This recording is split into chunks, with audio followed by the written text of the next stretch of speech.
there was a picture of the USS Arizona, big battleship. And in the text, it said nobody's ever sunk a battleship from the air. Pearl Harbor Day, a week later. Okay, guys, welcome back to the Grimerica Show. We're going to be chatting with Stanton Friedman himself a little bit later. So we've been looking forward to that for a while. And, of course, we were joined by listener James Nation for his donation of a laptop for the studio, which was valued at $432, which, of course, is the fee to get you the donation amount that gets you an interview with the guest of your choosing.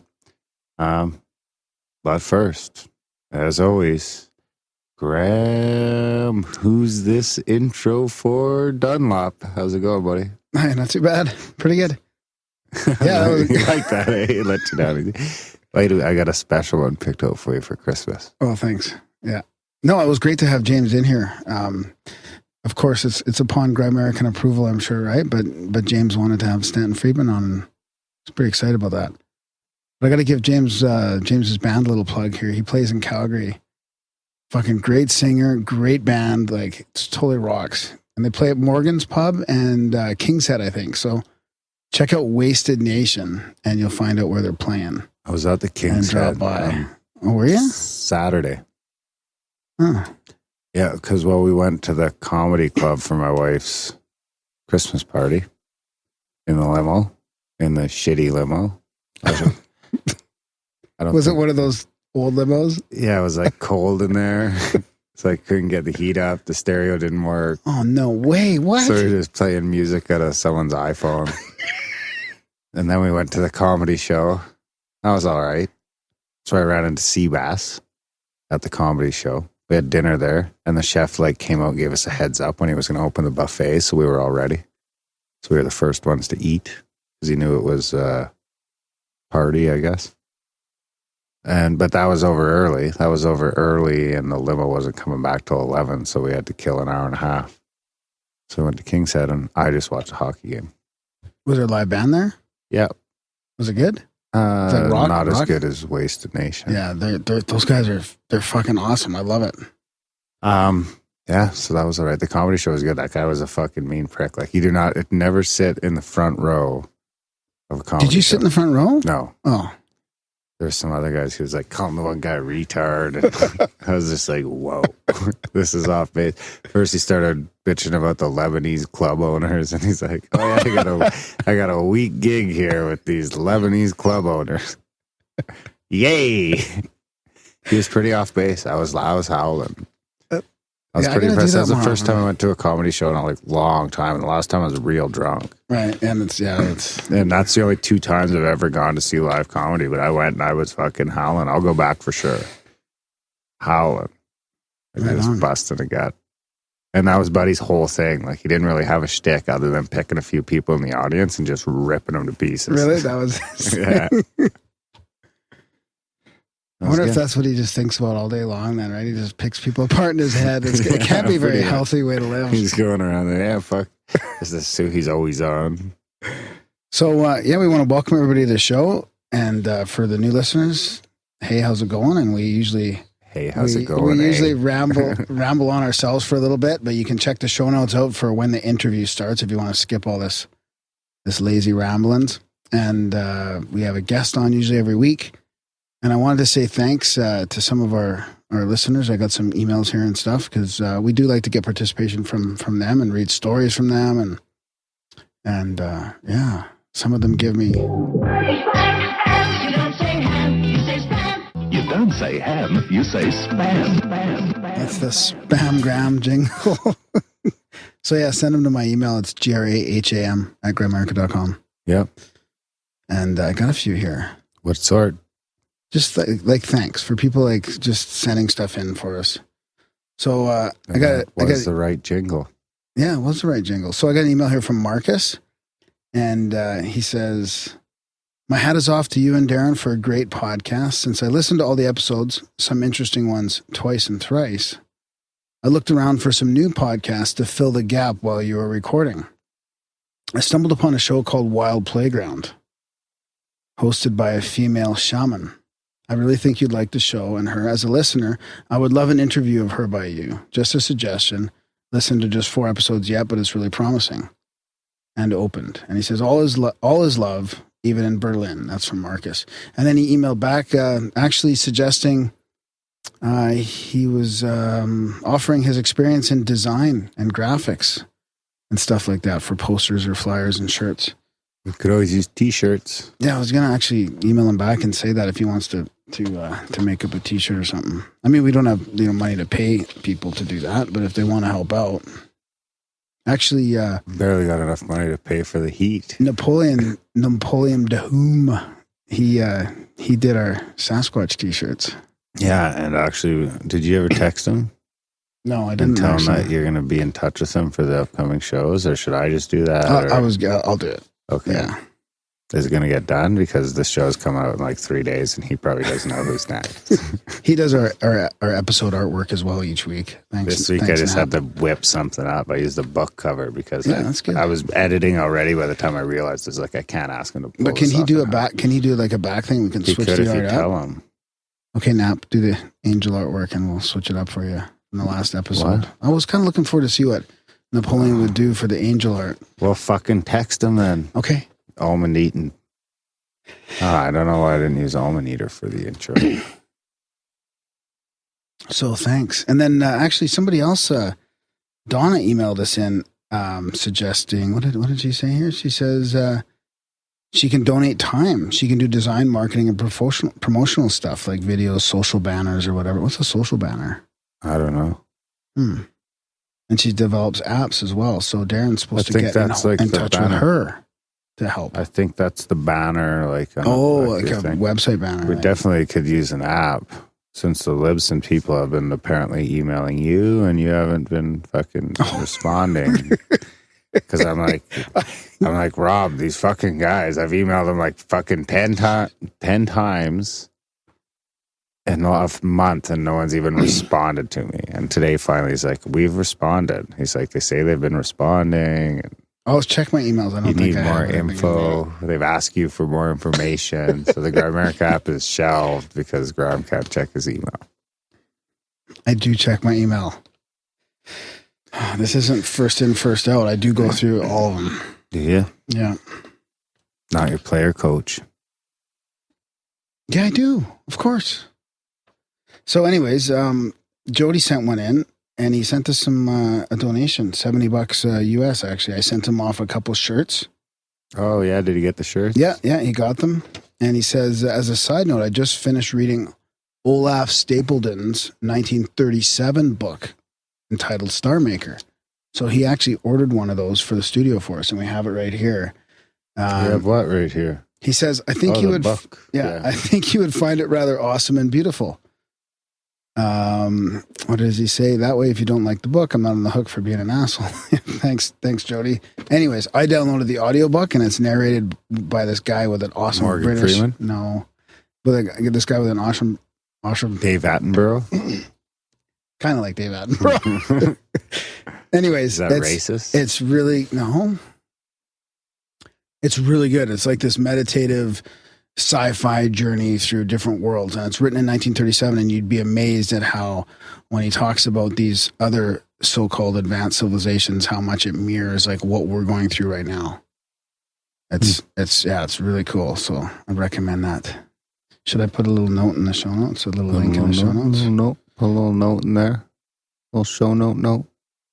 Your little show notes. Somebody's got to do it. Somebody does have to do it. Someone also has to Do the editing. Yes. Okay, I got another one. Thanks to Joni Ruotsalainen from Finland. Joni Ruotsalainen. He says, "Hi, Darren. Great show. Been listening for some months Hey, now. no problem. And I can't tell you how many times you guys have made my day. Keep up the good work. I'd love one of those Take the Shot shirts if you still have them." So I sent one off to Finland.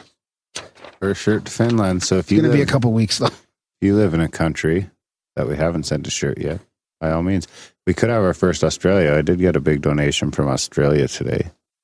A shirt qualifying donation. But I don't know if you've got the email yet. Yeah, I got it. I just haven't. That won't be a part of today's episode. I'll save it. Unless you want me to read it. I haven't even proofed it or anything. I don't think you're thinking of the right one. Is it... We shouldn't say any last names. Oh, this guy's from Japan. We got an email from Japan as well. Was it Matthew? I didn't. So no, I didn't get one from Matthew. So He didn't say anything in the email. So if you want a shirt, Matthew, just spamgram. Yeah. What's Thanks. the letter from Japan say? Is it a synchro? Yeah, from George C. I haven't read it yet, though. You want me just to do it this week? I'm a rambling gram with synchronicities all over the web. And Darren is skeptical about everyone and don't believe it yet. Oh boy. Okay, let's see. I haven't even read this. This just came in like minutes ago. Hey George, thanks for the email. He says, "Hey guys, been listening to you guys." Is that a synchronicity? No. Okay. I've been listening to you guys for a while now. Love the show and love the feel of it. You guys remind me of some of my friends when they get together about and BS about stuff while they're high. LOL. Well, I don't partake in any of that, just so people know. Although apparently I still sound like Bob or Doug, or what's the other guys? Cheech and Chong. Yeah, Chong. I don't know how I get away from that. Sometimes they'll blow it in your face. I just wanted to share a synchronicity I just experienced. It isn't huge, but was absolutely obvious. I love listening to binaural beats or the Robert Monroe Gateway Experience CDs as I go to sleep. And I've been looking for some headphones that I could wear at night without having the problem of rolling over and having my earbuds choking me out while I sleep. I found a possibility on Amazon, the sleep phones. And if they find you like that, they're not going to think you were listening to a Monroe Institute. Oh, right. Like all choked up. Yeah. Yeah. Choked out with your iPhone. I want to listen to the Monroe Institute stuff in the float tank. We're going to do that. We're doing an episode with those guys, and I'm going to choose some shamanic journey. Try There's some listening to really the cool, Monroe like, Institute tribal on all music. sorts of mushrooms. You did actually, yeah. Oh, yeah. How was that? That's an episode. That's in a previous episode. Yeah. So anyways, he said he ordered a pair 3 days ago for me and my wife to try it out. These headphones are made in such a way that speakers are flat and contained within a soft headband. They seem like just the thing I was looking for. Well, I subscribed to the quarterly box company to receive a curated box every 3 months from people like Tim Ferriss, Dave Asprey, Bill Nye, and others. I received my quarterly box yesterday, and I found that they had included the exact set of headphones for the exact purpose I was looking for. It looks like I was meant to have these headphones. Thanks for doing all you do, guys. And that you are appreciated for it, and know that you are appreciated for it. He's listening from Japan, George C. Konnichiwa. He says, sending this in conjunction with another donation to help keep you warm in the igloo. Is And that George? it is cold. We're not just joking around about that. We do have a couple of heaters going. Thanks, George. It is cold. We do have the heater going. You might hear the heater sometimes. It's Maybe- fucking freezing. Maybe Bill Nye sent him those headphones to keep warm. Or There to you go. keep, I was going to say about global warming, but Wonder if that's more of a manifestation than a synchronicity. you think so? Either way, since it came with the donation, I'll give it an 8.5. Oh, that's what's influencing your scores. So if people want high scores, they have to donate. Grease the wheels. So I got another thanks. This is from Paul K. Paul K. Actually, Paul N. The K is silent. I think. So he says, I just want to let you know that I really enjoy Grimerica. It was you and Darren that put me on to No Agenda. And thank you for that. No Agenda is the only show that goes almost... Hit him in the mouth. Yeah, we hit him in the mouth. This only show that goes almost completely political but doesn't piss me off. I totally know what he means. I find their views are very similar to mine, and it's great to have smart people deconstructing the bullshit in the mainstream media. And then he goes on to talk about some of his other favorite podcasts, which are actually, he's pretty much reading off my podcast playlist. And then he says, anyways, after listening to podcasts for 4 years, I can tell you that you guys do a podcast right. That is why when I realized I had money on my PayPal, I donated 20 back in September. I'm a broke student in the last year of university, which is why I can't support you as much as I'd like, but I will be sending in another $25 for a shirt soon. So thanks, Paul. And don't stress about donating. Don't like, stress. You can't afford it, man. Pat some people on the back. Yeah. Tell some friends. Tell some friends about this show. So anyways, he goes on. He goes on to say, I digress. I want to say about global warming that I'm in my last year of earth sciences and I'm at least three.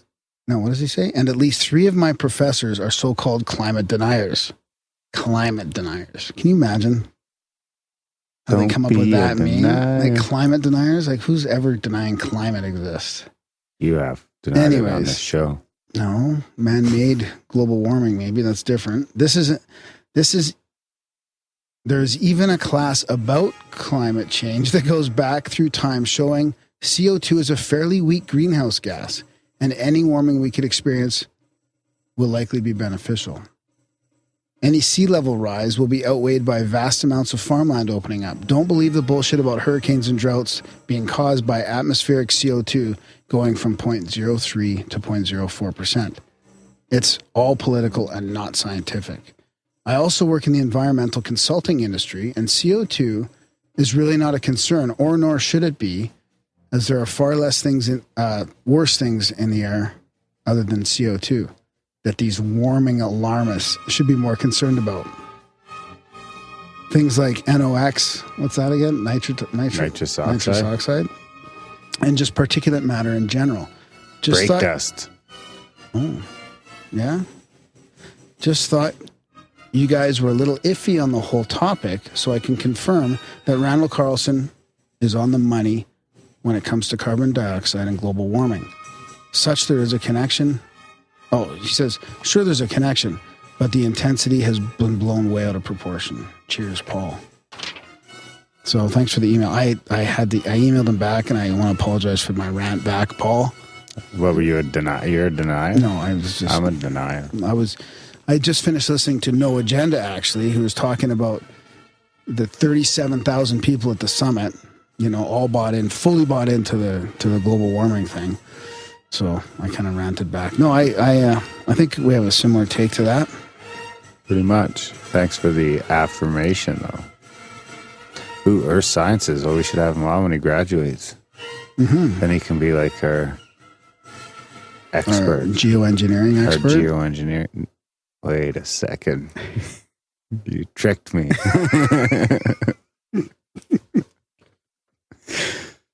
We got to do a show on geoengineering and chemtrails. We really do. If people, I don't know, it's going to be tricky, but we should do one. It's important. It's important to you. Something's going on. If it's important to you, it's important to me. Oh, thanks, buddy. What, is that all you got? No, I got one from Aaron, too. Trip? But this is different. It's kind of a lucid dream. Yes. Is it real or a dream? What does that even mean? This one kind of reminds me of you, Darren, because I think you'll get the gist of this. He says, "Hello, Grimerica. How do I begin? It's like I forgot how to lucid dream, or did I? Several weeks ago, I had an extremely frightening lucid dream experience. I found myself in the lucid dream experience, and somehow I remembered to ask the dream consciousness what was the message it had for me. I do not remember any part of the dream prior to the question being asked. Once I asked, I was pulled out of the movie-like lucid dream experience and found myself standing in a room with other beings that looked like people. I had asked them, what is this? It was explained that each of us is like a cache of information that they use to gain more understanding of their universe. To them, we are like data, like a computer simulation. I asked if they were not human, why did they look human? They indicated to me that my experience chooses what they look like. They asked me if I really wanted to see what they look like, how they see themselves. I reconsidered and said no. I do not need or want to see them how they see themselves. It was time for me to return. I was reinserted to the movie like a dream state, still lucid, sort of. I was being chased. In the movie dream state, I knew I was dreaming about being chased, and so I would change my environment to avoid capture, creating a cave to hide in or a tunnel to duck through there, knowing I had to wake up. I awoke into sleep paralysis, in terror from the chase. I was lying in the hotel bed, unable to move. I think I screamed. Hovering over me were one or two humanoid sort of silhouettes, like white shadows with diffuse outlines and slightly elongated heads, featureless other than their shadow-like appearance.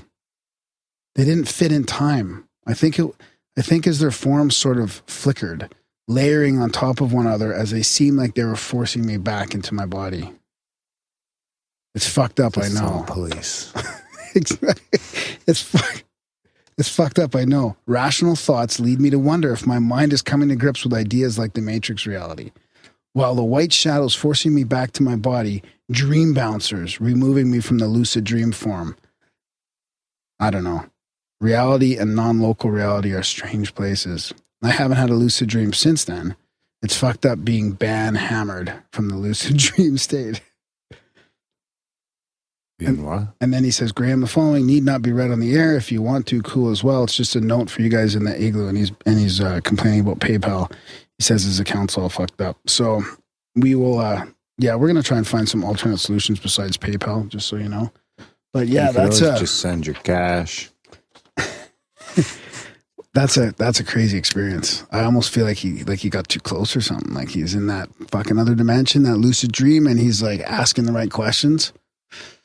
You think? And they kind of got wind of, oh my God, this guy's getting close. Like we're actually spilling the beans here. The dream police. Dream bouncers. I like that. Yeah, I don't know what else that could be.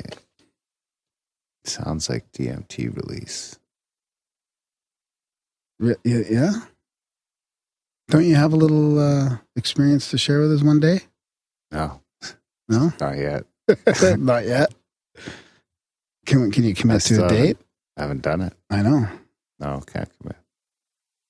Okay, we'll leave it at that. We'll leave it at that.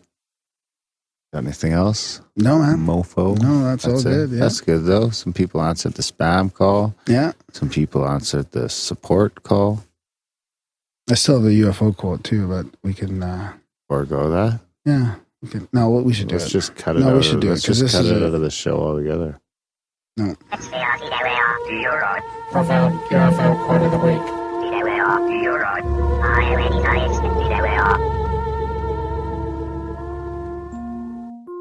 Oh, I'll keep it small. Let's hear it.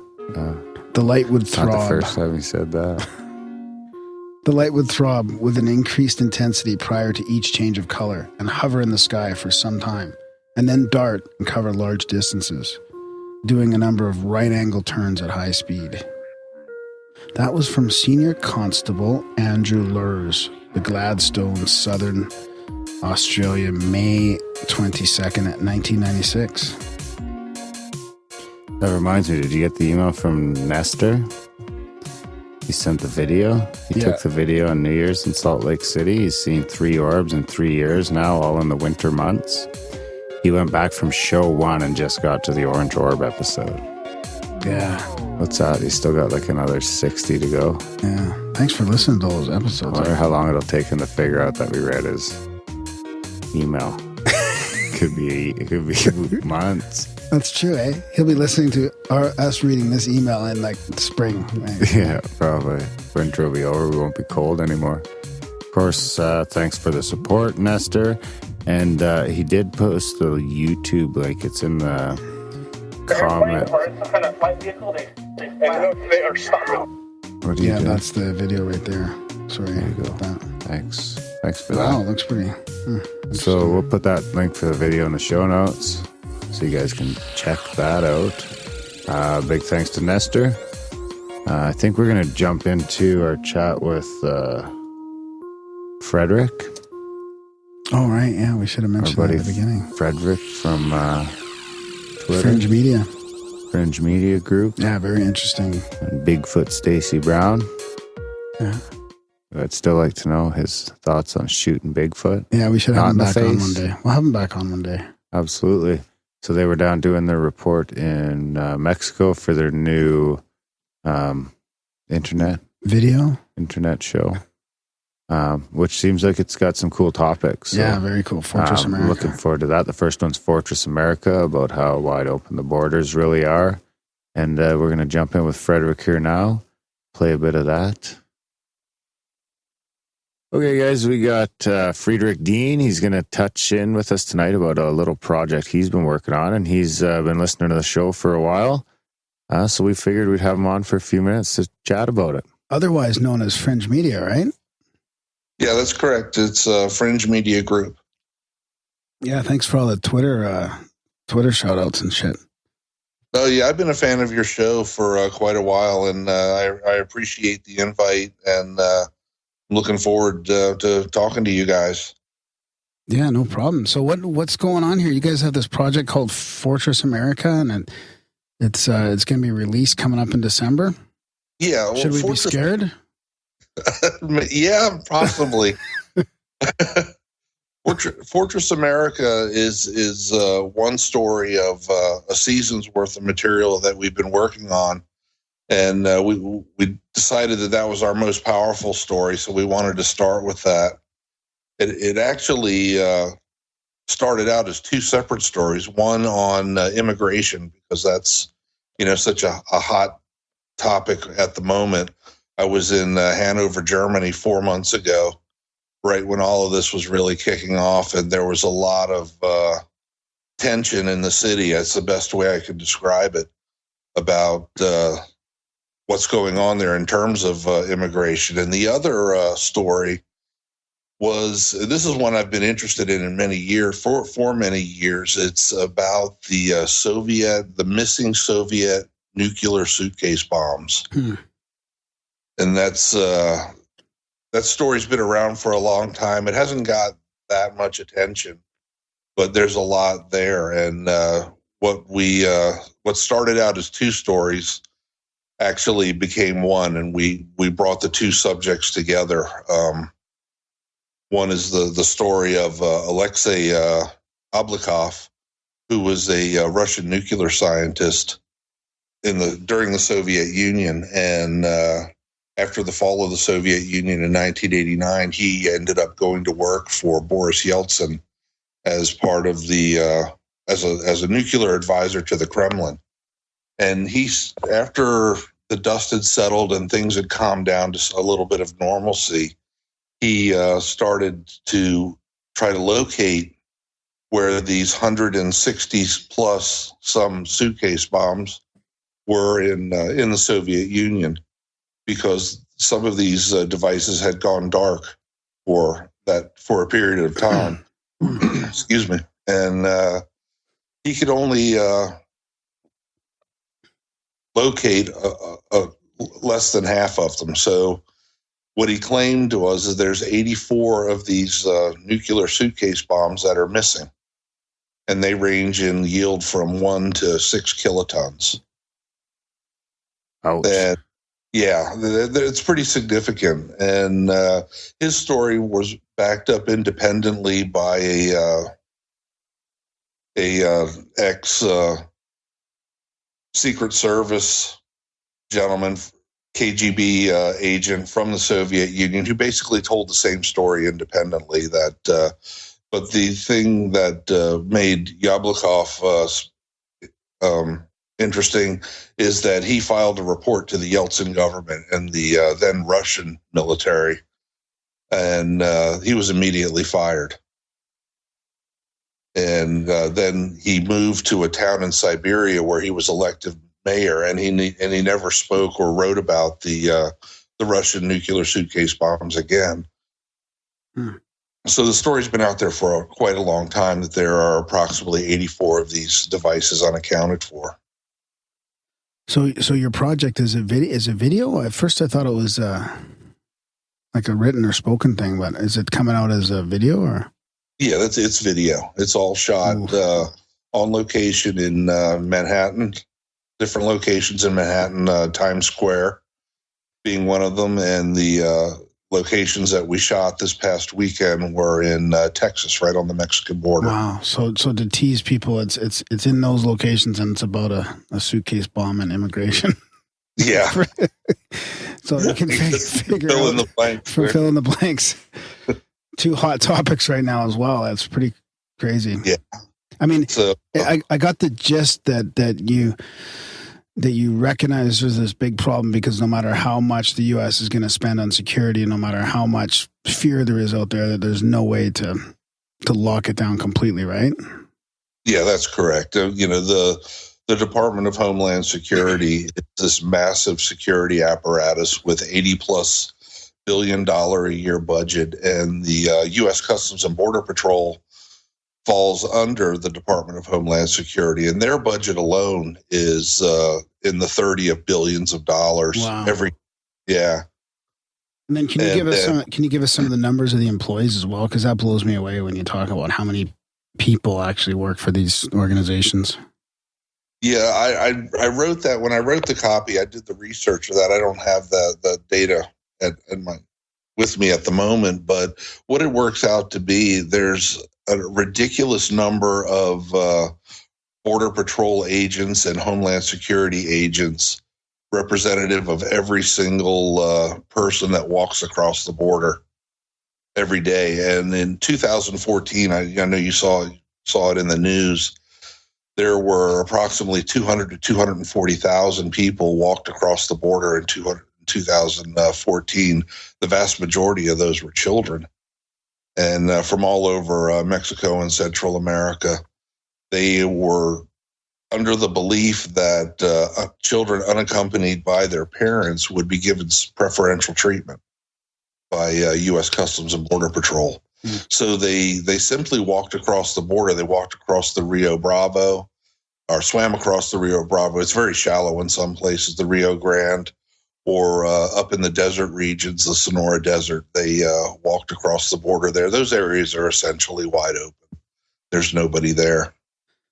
So do you have an opinion on it either way, how it should go? Like, or I mean, because I don't know what you, Darren, but I don't really have any opinion or answers on all this stuff. It's pretty complex. So, but I don't live down there either. No, we don't have any opinion on it at all. We're just reporting what we see, and we wanted to see it firsthand. So the only way to do that is to go there. So. And did you have any hassles at all just by being around the border? Zero. Huh. Yeah, there's in the area that we're in, we sort of probed the border in several different places, and there are neighborhoods that go right up to the border, literally right on the river, and they're 100 yards away from Mexico. In some cases 40 yards away, and there was a pretty heavy Border Patrol presence in those areas, but everywhere else it's just out in the open Mesquite Desert and in the wilderness, so to speak. There's nothing out there. That's why Donald wants his wall. Yeah, I don't know about that. But, that combined with the situation in Europe, and then this other story that we've kind of had in the back of our minds for a while, got rolled into one and became Fortress America. What do you guys have coming out? And that's going to launch around December 18th? Yeah. Mm-hmm. And then what's next? And then the next one we have ready, this one is completed. We did a story on the Georgia Guidestones. I don't know if you guys are familiar. I've heard about it, but I've kind of resisted learning more about it. So I'll definitely check that out. Yeah, the Georgia Guidestones is an interesting phenomena. A small town in very rural Georgia called Elberton, Georgia. A guy shows up in the late 70s, early 80s, and he commissions a monument. It's a massive monument, and he pays for the monument in full, and then he leaves, and nobody ever sees him again. And the monument is full of these astrological features, sites and holes that line up to the sun and the moon, and different astrological features. So the location of the monument was very specific in order for these astrological features to line up. with the celestial bodies, it had to be in that very specific spot. Nobody knows who owns the land, whether it's the city of Elberton or the town of Elberton or the farm that it used to belong to, the Mullinex farm. And that's unclear. The ownership is. They do know that once the monument was assembled, and it took some time, it took about a year, depending on who you ask, between 40 and 100 people showed up for the unveiling of the monument. They spent a very short time there. Nobody knows who they were. They were not local people. They weren't, definitely not from Elberton County. They christened the monument, and then everybody split. Nobody ever saw them again. And there's written in 6 languages. There are some very specific things carved into the guide stones. The first one is that the population of the Earth should be reduced to 500 million. Oh, right. That's kind of where one of the places that comes from. Mm-hmm. That's a manageable level of exactly. People, yeah. So we went out, and it was a great trip. We drove out there. We had no copy written. We weren't sure what we were going to do when we got there, and we ended up meeting some young kids there at the monument, and they were a rap group called Only Money Talks. So we got these kids rapping, doing a rap for us in front of the Georgia Guidestones called Only Money Talks at 2:00 in the morning. And so that was, you never know what you're going to run into when you go out to these places. What else is inscribed on there? I don't have it written in front of me right now, but there's a Wikipedia page on it that lists all the 10 different line items. I just remember the first one, which was talking about the world population. And then what else you got coming up? You mentioned a couple other things as well. Yeah, we did a story on the Florida militia, and we're working on doing a story about the Southern Ku Klux Klan, which is a little scary because these connections that we have and that have developed are a little bit sketchy, and we're not exactly sure that the people we're talking to actually have permission to bring us in to shoot and do a story. Oh. Yeah. So we'll see how that one shakes out. We did a story on the drug Molly, and that one's called Go Ask Molly, and the ties between Molly and ecstasy, and how that is kind of taken over the southern states. Wow, the ties between Molly and ecstasy, did you say? Yeah.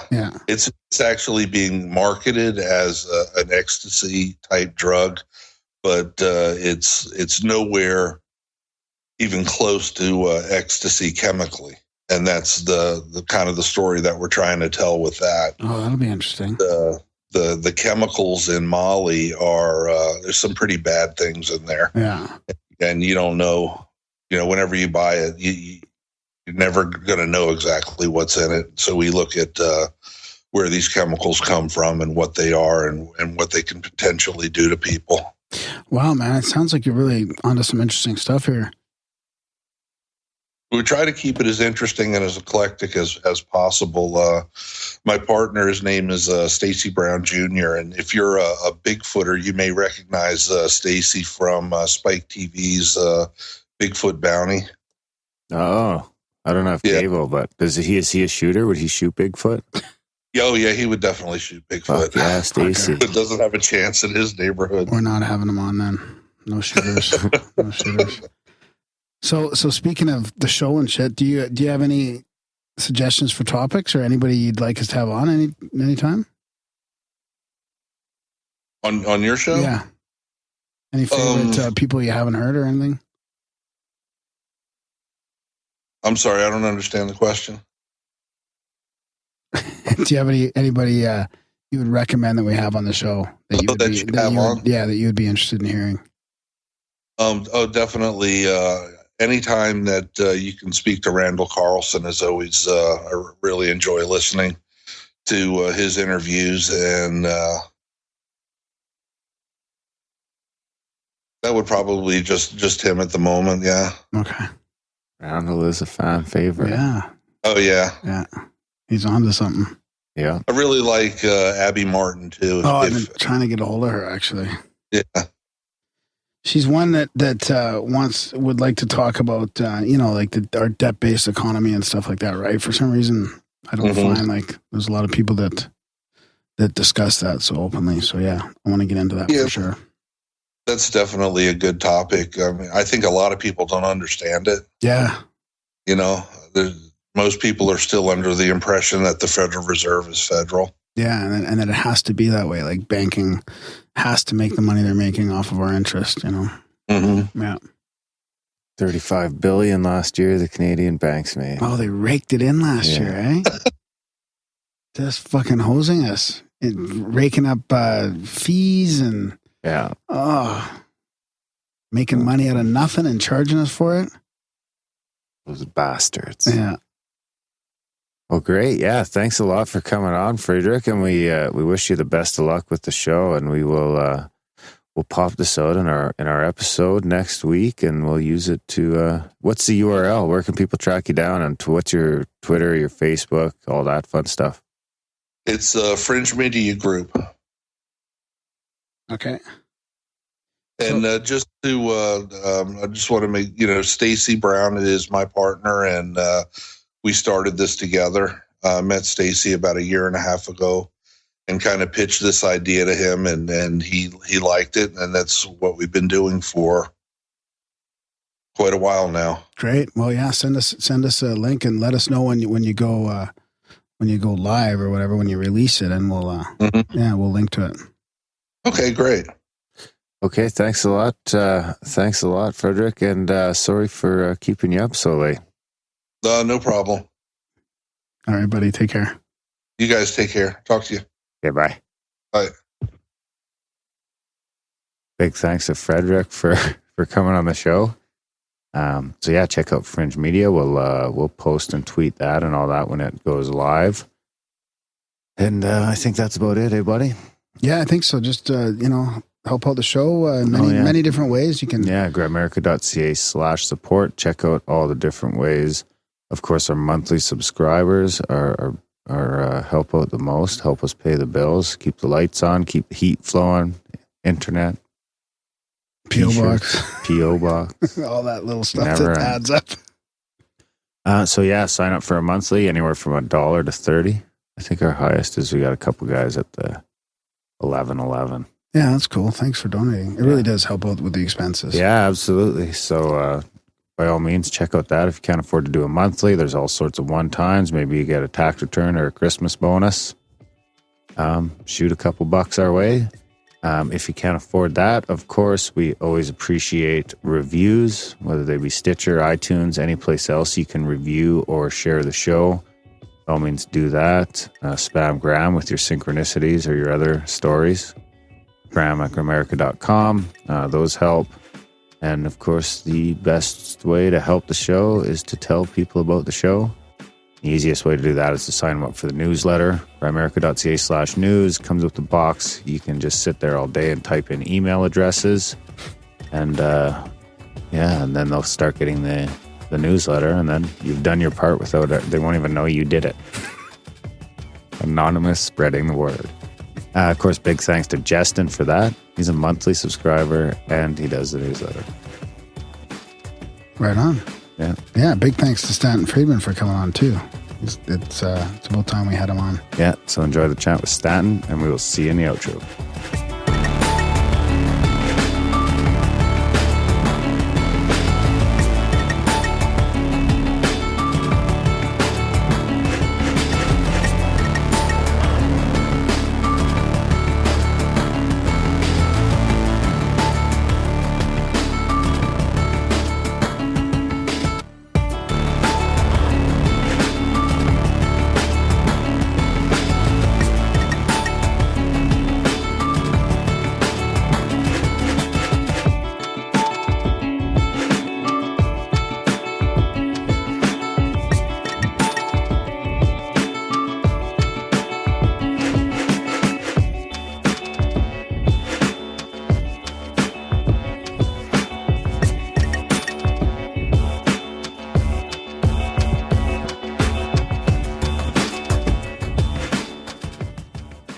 right, so tonight in the Grimerica show, it's a special night. We have Darren Grimes here as usual, and James Nation, who's in the studio, special guest host tonight. And he chose to have Stanton Friedman on. So luckily we've waited a couple years before we had Stan on. And for anybody that's a little bit interested in UFOs, either skeptical or sort of on the more believer side, would have heard of Stan. He's a nuclear physicist. He's won a Lifetime UFO Achievement Award in Leeds, England. He's appeared at the UN twice. He's written congressional testimony. He's spoken at more MUFON conferences than any. He's written lots of books, and he's kind of, we were joking around in the studio earlier, he's like the godfather of ufology. So he's a fellow Canadian as well, and we're so happy to have you here, Stan. Thanks for taking the time.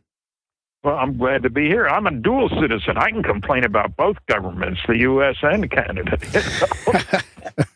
legally. But you still live in Canada, right? Oh, yes. Well, what do you mean still? I've only lived here for 35 years. So that's what's in half my life. Have you ever thought lived here for 34 years. Have you thought about moving to the South at all? Well, I moved here from California. Why would I want to move back? Well, because it's pretty cold where you are, isn't it? Well, hey, I'm a sturdy guy. I grew up in New Jersey. You can handle anything. But, I had a call from a friend in California. What are you doing back there, Stan? I'm in Frederick Dean, New Brunswick, for anybody who worries about such things. And what are you doing back there? Don't you miss California? And I said, well, yeah, California had great climate, and Mother Nature was very generous. There's Yosemite and the ocean and all that sort of stuff. And it did take me a while to get used to not having earthquakes and drive-by shooting and miserable traffic and terrible smog. But you know what? I learned to do without those things. Nice. Don't have them here. Yeah, you're in, the polite country, so... Yeah, well, Fredericton is a great place to raise a family. Home of the University of New Brunswick, which is the oldest English language university in Canada, mind you. So I've never regretted the move. I'd have somebody shovel my driveway, of course. So we were debating here before we called you on whether to get you to talk about the nuclear stuff. A little bit, no, a little bit about the history of how you got into ufology, and because we thought, well, we don't have, we have a lot of listeners that are interested in UFOs, but we also have potential to reach people that would probably, that you could really sort of maybe change their mind or get them to think a little deeper on the subject. So we probably should just, for maybe like the Reader's Digest version of how you got started into ufology. Yeah. It's easy enough. I was a young nuclear physicist, 24, working for General Electric Aircraft Nuclear Propulsion Department in Cincinnati, Ohio, in 1958. And I'm a cheapskate. I was ordering books from a mail-order book place, and I needed one more book so I wouldn't have to pay shipping.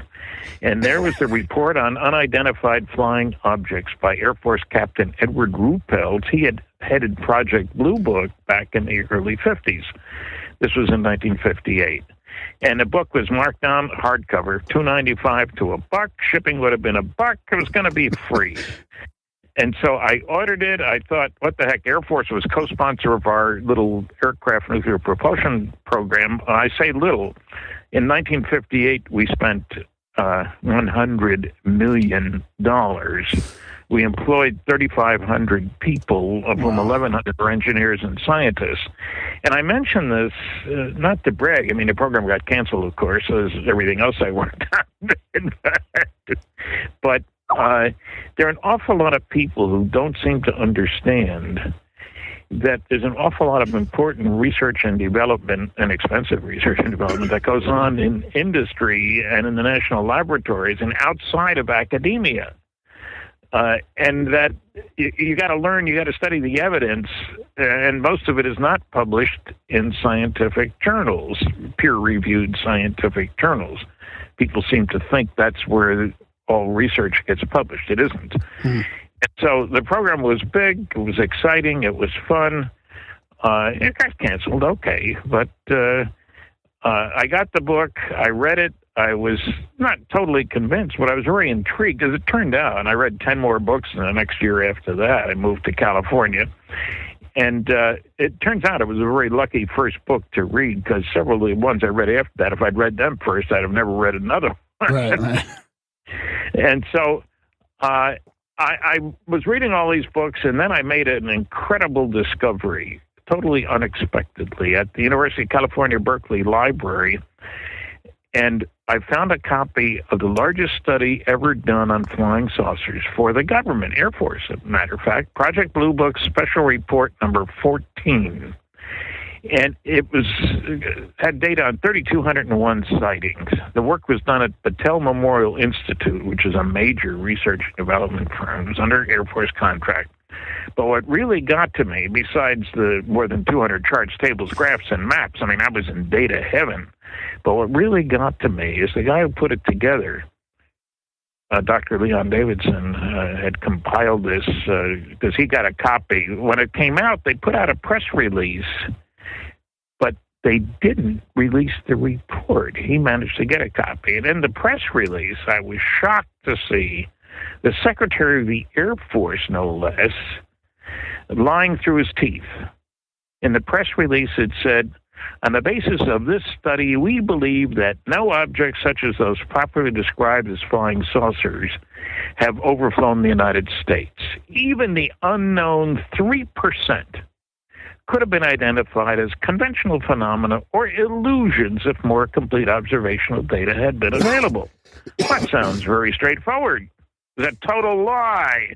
I had to report. I was looking at the charts and tables and stuff. The unknowns weren't 3%. They were 21.5%. And they were completely separate from the 9.3% of the cases for which there was insufficient information. So that part of the statement wasn't true. They did a quality evaluation. The better the quality of the sighting, the more likely to be unexplainable. They asked an obvious question. Okay, we got all these reports. Is there really any difference between the unknowns and the knowns? Maybe we just missed the boat. They did. It's called a chi-square statistical analysis. Don't worry about the details. On the basis of 6 different characteristics, are the unknowns different from the knowns? The answer is yes. The probability that the two groups are the same is less than 1%. So I got mad. I wanted to get to the bottom of this. I don't like being lied to. I mean, I worked under security. Sure, sometimes you got to, how shall I put it, tiptoe around the truth. That's one way to put it.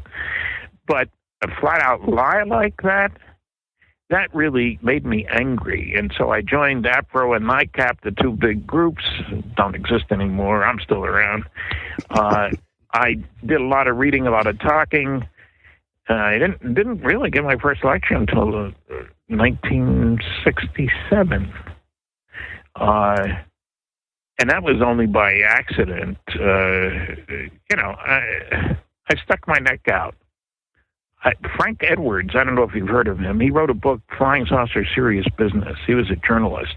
Mm-hmm. Knew everybody. He was on the board at NICAP. And this is in the 60s.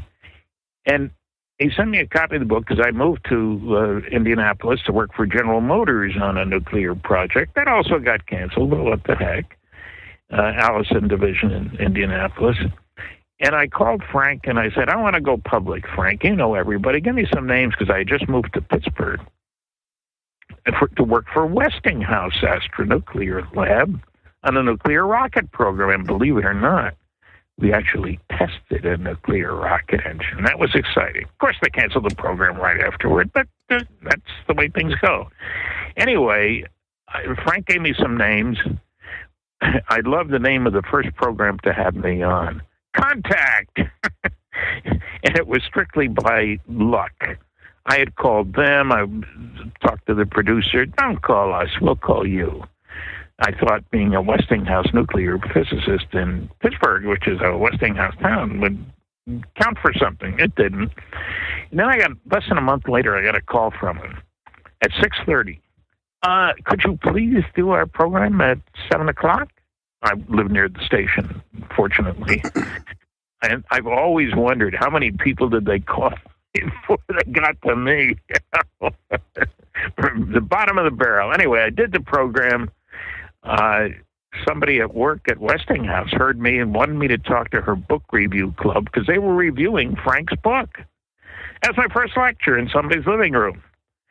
And I did that program many times, gave a lecture because the dean at Carnegie Tech, his wife worked at Westinghouse, and I rode to work with her one day, 2 days in a 3-year period, and I said, gee, I'd like to speak at Carnegie Tech. And she says, well, why don't you talk to the dean? I said, well, I talked to Dr. So-and-so, and he wasn't interested. She said, Stan, the dean's my husband. He's heard you on the radio. Why don't you give him a call? So I did, and we booked a talk. It was a strange conversation. It was going to be an afternoon talk, which meant I'd have to take some time off work. And his last question was, how much do you want? Well, how about $100? I figured he'd knock me down to 50. He bought me at 100 because I knew his wife. And then he told me what he was paying the other speakers in the series. 1,500, 1,700, 1,600. Well, the talk went extremely well. He wrote the agent through whom he had booked those other speakers, and that agent booked me at the Engineering Society of Detroit for $300 in expenses. I was in the big time. And that talk was very important because this wasn't a bunch of little old ladies in tennis shoes, in other words. Don't hear that expression much anymore. But 1,008 people for dinner and a talk. They were sold out 3 weeks in advance, and there wasn't one negative question. Now, I could not help but respect the audience. And I spoke to an audience in Pittsburgh, joint meeting of the American Institute of Aeronautics and Astronautics and the Institute of Electric and Electronic Engineers. Packed house, and they had to stop the question and answer period because so much interest. Again, no negative questions. And my boss's boss's boss was there. So I was really enjoying speaking. It turns out I'm a ham. I'm a real Leo. And I was enjoying. And then I asked my boss, I said, look, I need some guidance. I don't want to lose my job. I've got a security clearance. I don't want to lose that. I mean, I got a mortgage and a wife and kids and so forth. Give me some rules of the trade, so to speak. They came back to me, 3 rules. You can say what you please on your time. You can identify yourself as a Westinghouse nuclear physicist. But we'd like you to put a disclaimer at the beginning of the lecture. The views you're about to hear are mine and mine alone and not those of my employer. I said, fine. Now, who could ask for anything more? Well, I did ask for anything more because I got a call from a colleague at Los Alamos National Laboratory in New Mexico. Hey, Stan, here you've been doing a lot of lectures. Yeah. How about speaking to our American Nuclear Society chapter here? Now, I'm a member of the American Nuclear Society, so I said, sure, I'd love to. No, I mean on an expense account, Stan. Oh, I don't make those decisions. I asked management. They paid for me to go from Pittsburgh to New Mexico to give a lecture, Flying Saucers Are Real. We weren't hiding it. And I gave the lecture. There were 500 people there. No negative questions.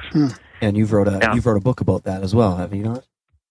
Well, I mentioned this in books, and the kicker is I mention this because there are a lot of people who think, well, nobody believes in flying saucers. They must give him a hard time. I've given over 700 lectures, and I've only had 11 hecklers, and 2 of them were drunk. And that's everywhere. I mean, I've spoken in all 50 states, all 10 provinces, and 18 other countries. And when I go to India next month, that'll be the 19th country. And you get more than 11 hecklers if you talk about sports, religion, politics. You know, that's what they tell me anyway. So I come on very strong. And it turns out I learned a couple of truths fairly early on. I started asking at the end of my lecture, how many people here believe that they have seen what I would consider to be a flying saucer, having defined my terms earlier, and I prefer the term flying saucer because all flying saucers are UFOs. Very few UFOs are flying saucers. You know, all great-grandfathers are men, but not all men are great-grandfathers. And so when I ask that question, I'll make a joke, you know, we didn't let the CIA in, stuff like that. And I'm just going to point and count, no names required. So I do that, and it shocks people because the first hands go up cautiously, just barely over their head. And by the time I turn to the other side of the room, they go up vigorously because lots of people, it turns out, typically 10% of the audience believe they've seen one. But then I ask, how many of you reported what you saw? 90% of the hands go down. Yeah. If there's anybody left, I'll say, how many of you were in the military at the time? Still anybody left? Want to tell us about it? I don't ask for names or anything. And, well, at the University of Indiana, or in Indianapolis at this time, I went through that, and I said, you want to tell us about it? And the guy says, they took my pictures. Long silence. I said, well, I'm sure the audience would like to hear the rest of the story. I'm not asking your name. You don't need to stand up. So somebody got him a microphone. And he tells about he was flying a 4-engine Air Force plane across the Pacific. Another plane 20 miles ahead, radio saucer heading your way. They had gun cameras. They took pictures and then radioed the base to which they were going because the crew doesn't handle the film. This is intelligence material. And they landed. The film was taken. They were debriefed and told never to say anything. And I'll guarantee you 99% of the people there believed him. He just came across so well. He wasn't looking for anything. He didn't have a book to sell. And I didn't have one either at that time. Did you find that most of these guys were seeing saucers? Like, you know, nowadays it seems there's a lot more triangle sightings and stuff, but, you know. I'm using a saucer in the generic term, you know, and clearly manufactured objects behaving in ways that the things we manufacture can't behave. Right. You know, and so they don't show any license plates and stuff like that. But the ability to make right-angled turns, stop, start, hover, move straight up, straight down, land in the middle of nowhere in a space not much larger than themselves and take off from there, and do it without noise, without visible external engines, without wings, and without a tail. That's pretty special. And if we had them, we'd use them in the few wars that have gone on this planet. I get a kick out of people telling me, oh, it was all Nazi technology. Oh, Hitler was such a nice guy that they figured out how to build saucers, but he didn't want to hurt anybody, so he wouldn't use them. I mean, that's ridiculous. You know? So have you noticed a difference in people answering that question? Like over the years, have more people started reporting? No, it's typically 10%. And, you know, what's interesting to me is the similarities between audiences, not only on that level, but what they really want to know about. They have no trouble accepting the data. I'm a data man. I present tables, charts, graphs, maps.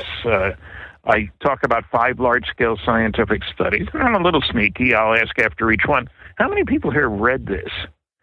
And if I'm lucky, it's 2%. That helps keep down the noise in the audience. That is, people coming at me strong who don't know anything, but they don't want me to be able to say, you haven't read any of those reports I talked about, have you? I had a guy in Pittsburgh, Gulf Research Lab, interrupted me 3 times, and finally the boss man said, hey, let him finish. So I finished, and I looked to him. He says, well, I'm sure one could come to other conclusions than the ones you've come to. And I said, well, let me see now. As I recall, you hadn't read any of those 5 large-scale scientific studies, had you? Well, no. Well, that's the difference between us, isn't it? I gave you my conclusion. I gave you my sources. You hadn't read any of them. I've read them all. Whose opinion's worth more? Long silence. Clearly yours, Stan. What? Clearly your opinion. You've done the most research. You're like the Godfather. Well, I learned a rule in the 5th grade. have facts in hand before putting mouth in gear. And I was a high school debater. We won a state championship one year. And that applied there as well. And, look, I figured once that over the years I've answered probably 60,000 questions. That's not only at lectures, but at interviews like this one and classroom visits, which I do often on campuses. And people seem to have no trouble accepting the evidence that I present. The chart that shows the better the quality of the sighting, the more likely to be an unknown, stuff like that. What they really want to know is the why questions. Why would anybody come here? Why don't they land on the White House lawn? Why doesn't the government tell us what it knows? And the usual response when I give an answer, I've got to be ready to answer those questions, of course, and I do in my books. There's a whole chapter, the UFO why questions and flying saucers and science. And the usual response from the people who ask those questions are, I hadn't thought of it that way. Well, I have, because I'm forced to. I can't say, I'll get back to you tomorrow on I'm on the stage. I need an answer now. I'm talking to you. I can't say, call me again next week, will you? We'll figure that one out. And the thing is that I've had to think about these questions. And I do have some advantages. One, I've worked on far-out propulsion systems. One of the loudest arguments from the nasty, noisy negativist is, you can't get here from there. It would violate the laws of physics. That's malarkey. How long does it take to go around the planet Earth? Well, it must take at least 3 years. That's how long it took Magellan. The space station does it in 95 minutes. The key thing about technology is progress comes from doing things differently in an unpredictable way. I worked on fission and fusion rockets. We didn't just talk about these things. On the nuclear rocket program, this is back in the late 60s, mind you, Westinghouse, Aerojet General, and Los Alamos each built a separate system, very similar. Liquid hydrogen was the propellant. They were all under 8 feet in diameter. Power levels varied. From Westinghouse, our system operated at 1,100 megawatts. And I'll relate that to something real in a minute. Aerojet, 1,000 megawatts. And Los Alamos, 4,400 megawatts. Now, Hoover Dam out there in Nevada produces 2,000 megawatts. And it's a big old sucker. An 8-foot diameter rocket engine. Well, of course, our exit exhaust temperature, a little over 4,000 degrees Fahrenheit. These were very impressive systems. And our reward for being successful was they canceled the program. What can I do? The second thing is that working under security. I know how security works, and it's surprising how many people don't. I get people, I'm a big fan of certain documents about Operation Majestic 12. Most of them are phony, but I'm only interested in the real ones. And I get people telling me, those guys would have told their wives what they were doing. No, they wouldn't. Yeah. I never told my wife anything classified. It'd be ridiculous to do that. Secrets, look, Lockheed built a SR-71 quiet airplane, and they only spent $10 billion to do it in 10 years' time, totally classified. So, Stan, the first spy satellite, the Corona spy satellite, that's the town where Roswell incident actually happened, believe it or not. The U-2, was kept classified. The Russians knew about it, but they didn't want to admit that they couldn't shoot it down. The United States didn't want to admit we were flying it because we were violating international law. Somebody's airspace we were violating. Okay, then they shot down one of our U-2s, and we admitted reluctantly that it was a spy plane. Well, at the very time that was going on, we were trying to build a satellite, 1960 or so, And would you believe there were 12 failures in a row in secret? Nobody knew about them. They weren't cheap. The 13th one worked, and it got more data about Soviet military installations than all the U-2 flights that preceded it, all in secret. Now, admittedly, finally, we said that we had done this. In 1990, 30 years later, no, governments can't keep secrets. And what I show people, because I can't hold it close to the phone. You still won't see it. But the NSA, for example, after a legal battle and a Freedom of Information Action suit and so forth, finally released 156 top secret Umbra UFO documents. The NSA, wow. There was a little problem. You could read one sentence per page. Everything else was whited out because of national security. The CIA released dozens of top secret CIA UFO documents, all blacked out. Well, you could read 5 words on this page, 4 words on that page, that sort of thing. So if anybody wants to say, prove it, that they're covering things up, I would mention those. And, don't tell me you'll scrape off the whiteout off the NSA documents, because they Xerox them first, of course, and there's nothing underneath. But, secrecy goes with the territory. And it shocks people when I point out that this is 3 years back, the Washington Post said that the total military intelligence budget for that year was $52.6 billion. In the That's 60s? NSA, No, CIA, a couple years ago, and NRO. That's a lot of dough where I come from. Yeah. And so now, about the propulsion system, I should point out that we've joined the nuclear guys in the universe. Almost all the energy in the galaxy and in the universe is produced by nuclear fusion in the stars. They're not burning gas. Our sun produces energy by nuclear fusion. And nuclear fusion, people will recognize what goes on in H-bombs. You can call it an H-bomb, you can call it a fusion device, whatever. But let's look at what happened. It was first discovered, theorized, in 1938. Now, in 1944, and what are we going to do with it? We're going to build a bomb, of course. That's what we need to do. So in 1944, our blockbuster bombs, new bombs, were developed for the B-29, huge airplane by that day's standard. And that bomb, a 10-ton blockbuster, would release the energy of 10 tons of dynamite. Make a big hole in the ground, boy. And we used a lot of them in 44. In 1945, we tested our first fission bomb. Uranium, plutonium, that sort of stuff. It released the energy, kind of hard to imagine, of 16,000 tons of TNT. They go from 10 to 16,000. That was in 45. Hiroshima and Nagasaki, about the same amount.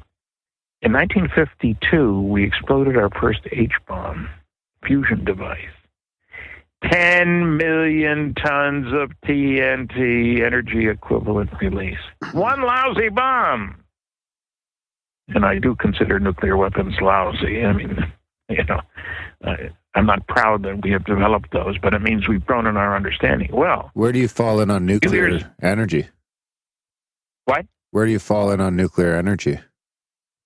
Well, I think it's the best way to avoid greenhouse gas. But let me extend this one more step. The Russians, a few years later, tested their big one, 57 million tons of TNT energy release in one stinking weapon. Tsar bomb or whatever they called it, right? The Tsar bomb? Yeah. Is that the one you're talking about? Yeah. Well, they had other names for it, the big one and stuff. But the important thing is that we have demonstrated to our visitors that we're part of the nuclear energy nuclear world, fusion world. We can go to the stars. Now, if we want to spend the dough, we can go. That's a good, hey, I like that. If we want to spend the dough, we can go. And I worked on a study of fusion propulsion in 1962. You can kick particles out the back end of a fusion rocket that have 10 million times as much energy per particle as they can get in the dumb old chemical rocket. Now, I mention this because we have all this talk about aliens in outer space, the SETI community, and all this sort of stuff. And they look at chemical rockets. Dr. Tyson, Neil deGrasse Tyson, head of the Hayden Planetarium, he said on the Peter Jennings mockumentary, I called it, way back in 2005, that our fastest craft, the Voyager spacecraft, would take 70,000 years to get to the next nearest star if it were heading in the right direction, which it isn't. Well, he forgot to add one little factor. It doesn't have a propulsion system on it. It's been coasting since it left the vicinity of the Earth. Now, would you say the best way to communicate across the ocean is to throw a bottle in the ocean with a message inside? Of course not. You know, but these academic types, they don't know about fusion propulsion. As a matter of fact, Dr. Seth Shostak of the SETI Institute, he wrote a book, Hunting for Life, and he said, well, fission and fusion rockets aren't worth anything either. It's obvious he didn't know anything about them. So I try to keep these guys honest.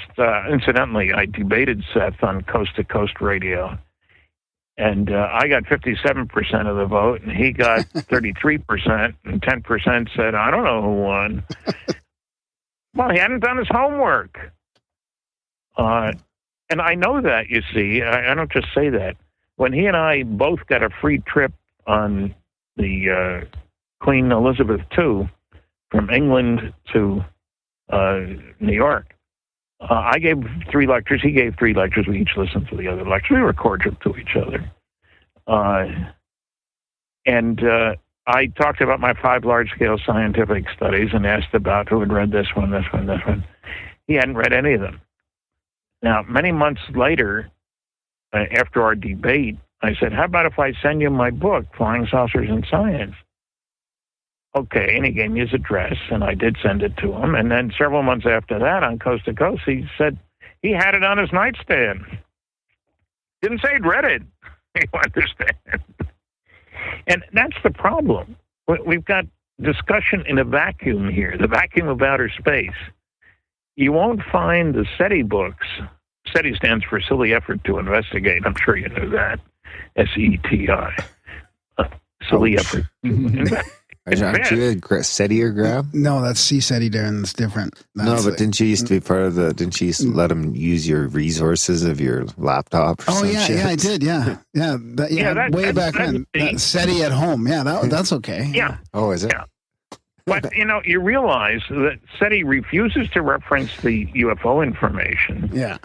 They have provided not one bit of evidence that there's anybody out there, no less anybody out there, sending signals using a technology that we can decode, if you will. Are they sending AM or FM? And my radio doesn't automatically pick up every station. I got to tune it. So what do you think would be a better way to use that SETI money for, trying to explore for signals in outer space? Well, I don't think we should be looking for signals from outer space. No? Let's look at the evidence relating to the visitors to planet Earth. That's much more important. You realize there's a little problem here for SETI. If aliens are visiting, who needs to listen? Learn sign language, maybe, Learn how to wave. Hello. Yeah, hi there, folks. What can we do for you? I mean, you realize, why don't they land, people say? Well, on the White House lawn, forget it. It's a no-fly zone, and we have airplanes ready to go up and chase anybody, and there were loads of sightings in 1952 over Washington, D.C., and the airplanes were scrambled, and they had radar visual cases and so forth. And incidentally, it's lost in history. But the Air Force regulations for pilots at that time, 1952, was shoot them down if they don't land when instructed to do so. And I've had 7 different people after lectures come up and tell me quietly about being at a military base where planes were sent up, or a plane was sent up and didn't come back.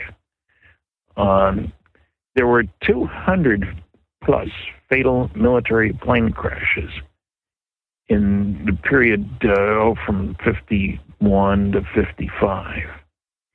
3 of the pilots had over 100 missions in Korea, came back to the United States, and there were MiGs trying to shoot them down in Korea, you understand.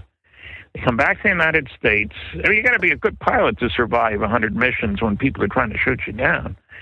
They come back to the United States, no MiGs, and 3 of them died in fatal military crashes.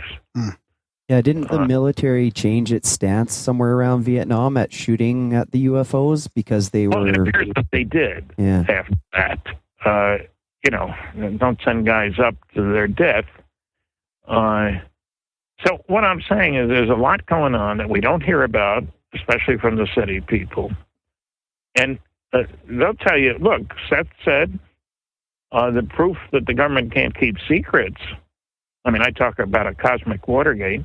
He says the proof they can't keep secrets is how much we know about what a bad job FEMA did when Katrina happened. And, there are loads of examples of spending lots of money under security. That isn't one of them. Now, Dr. Tyson said the proof that we can't keep secrets, the government can't keep secrets, said this in a public lecture at Penn State University, is how much we know about President Clinton's genitalia. Very clever remark. Totally unrelated to the question of whether secrets can be kept.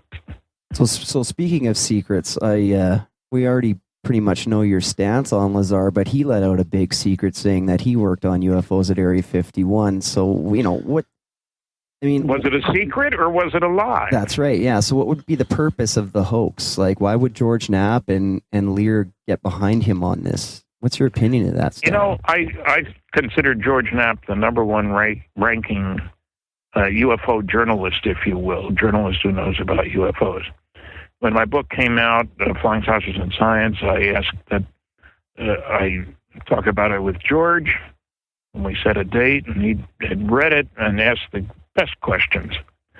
Part of the problem is that, and the only reason I went to find out about Lazar was that people were asking me about him because he was claiming to be a nuclear physicist, and they know I am. So what do you think, Stan? Well, I thought I'd better check to see whether he's got the credentials he claims.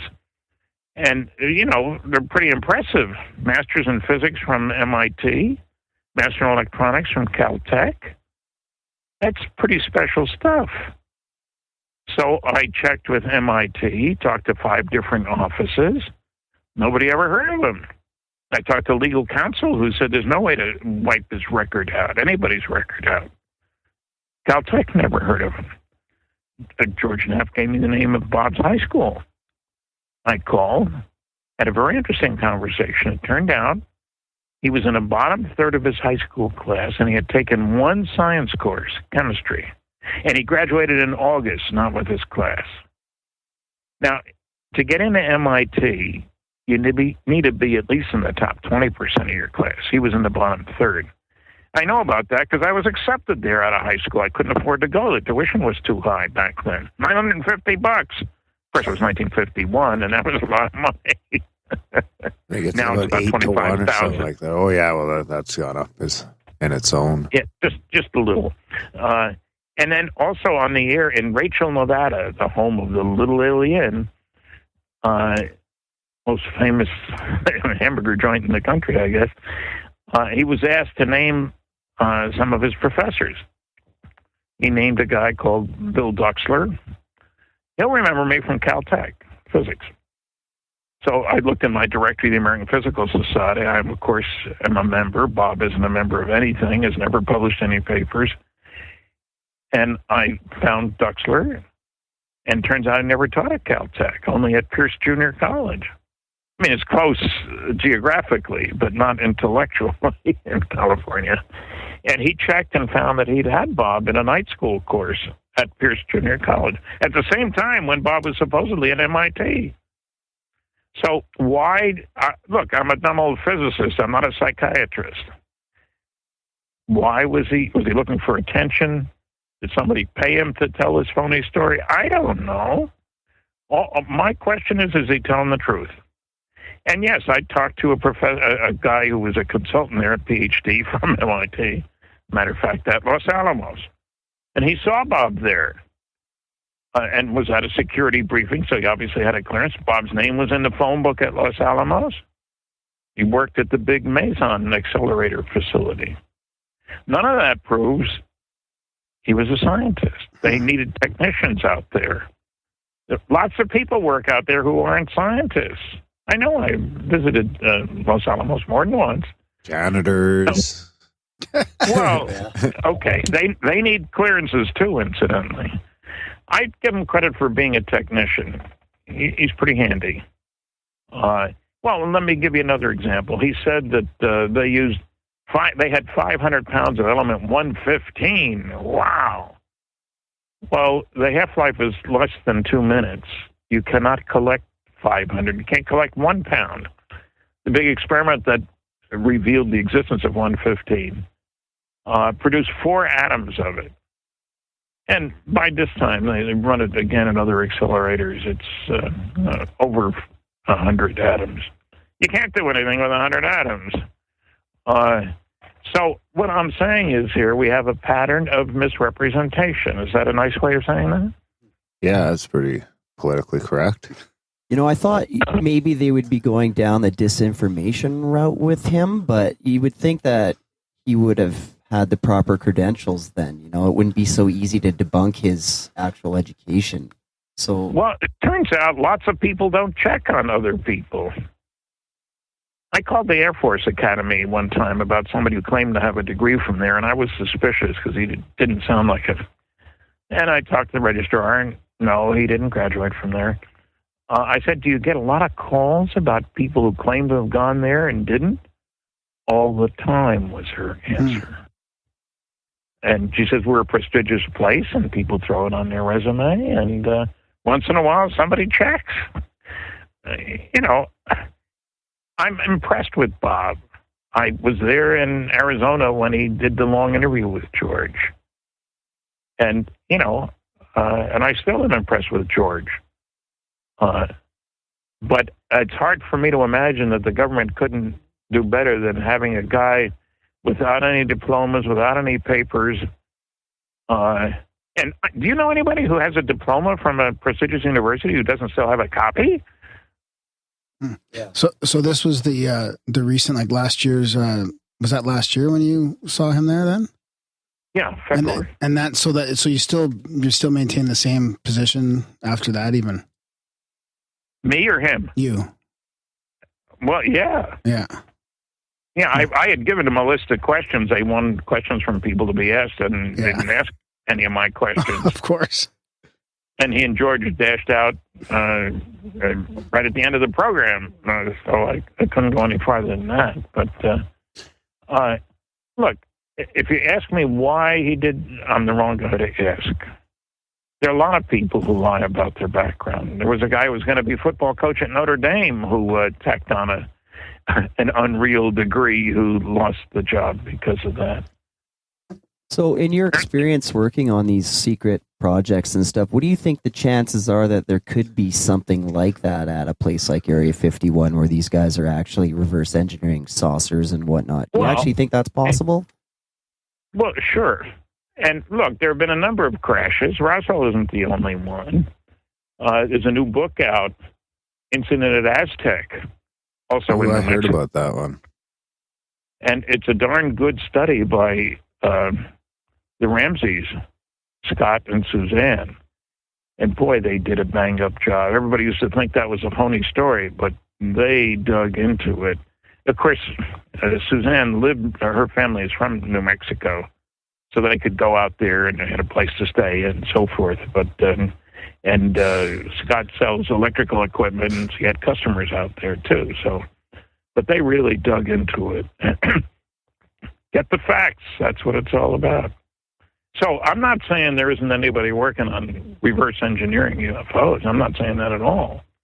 And Area 51 might be one place you do it. Los Alamos is another. There are a lot of places. You know, people don't realize Los Alamos has more than 6,000 employees. Yeah, that's crazy. We were just looking into Brookhaven Labs for this movie that we watched, like this sci-fi movie, and Brookhaven's got like over 3,000 people. So there's like out of 2 labs, there's 10,000 people working in those labs. There's Oak Ridge National Laboratory. There's Sandia National Laboratory. There's Livermore National Laboratory. These have thousands. The budget for Los Alamos last year was over $2 billion. And would you believe, I had 2 different professors in radio shows say, look, if Roswell had happened, they'd had to pull half the professor of physics props out of colleges to analyze that stuff. And I laughed and I said, you got to be kidding. There are plenty of people with clearances and talent.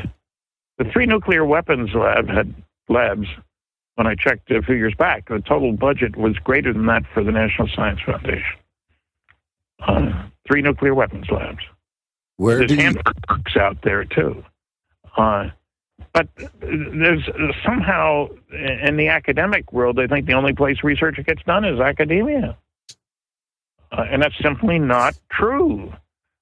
And it's easy to prove it isn't true. Where do you fall in on... Leaving out, of course, the NSA, the CIA, and the NRO. And the DIA, and there's a whole bunch of these intelligence agencies. And there's an important point here that I need to bring up. The Air Force will tell you that, well, we had Project Blue Book, and that was it. And when it was canceled in '69, that was the end of it. And there's no national security aspect and nothing to it. Well, that's a lie also. In 1969, early on, Dr. Condon of the University of Colorado study, in his big fat report, the scientific study on UFOs, they recommended that Project Blue Book be closed. So the Air Force asked a general, Carol Bolander, who was an engineer on the Lunar Excursion Module. Remember, we landed on the moon in 1969. Allegedly. No alleged as far as I'm concerned. The introduction to, or the foreword to my book, Flying Saucers and Science, was done by Edgar Mitchell, Dr. Edgar Mitchell, the 6th man to walk on the moon. So, hey, do you think they saw saucers up there, like the rumor goes? Well, I don't know whether they saw saucers up there or not. That I don't have an answer for. But I do think we landed there. But the important thing is that it was a major effort involving loads of people, thousands of people, just as the Manhattan Project involved tens of thousands of people, and with a big budget. To separate uranium isotopes, we built a mile-long facility. This is during World War II, mind you. It used 5% of the electrical power being produced in the United States to pump a uranium-containing gas through little holes and nickel plates through this mile-long facility, all in secret, mind you, to gradually enrich the uranium. 5% electrical power, and that's why it was in Tennessee, because they had the Tennessee Valley Agency there. So, you know, there was a lot going on that people don't seem to understand, aren't aware of, and somebody undoubtedly received pieces of the wreckage, and well, I'll give you a specific example. I was the first to talk to Major Jesse Marcel, who was the intelligence officer in Roswell. And they found lots of pieces, small pieces of stuff, shiny, metallic, foil-like material, a lot of it that if you crumbled, it would uncrumble and so forth. Mm-hmm. Well, my approach to all this thing would have been, you send this stuff out to your best classified labs, and you say, what is this stuff? You don't tell them where you got it. They don't have a need to know for that. And a guy comes back to you and says, I don't know where you got this stuff, but it's a combination of samarium and cobalt. Why would you put those two together? Not your problem. Send it off to other people.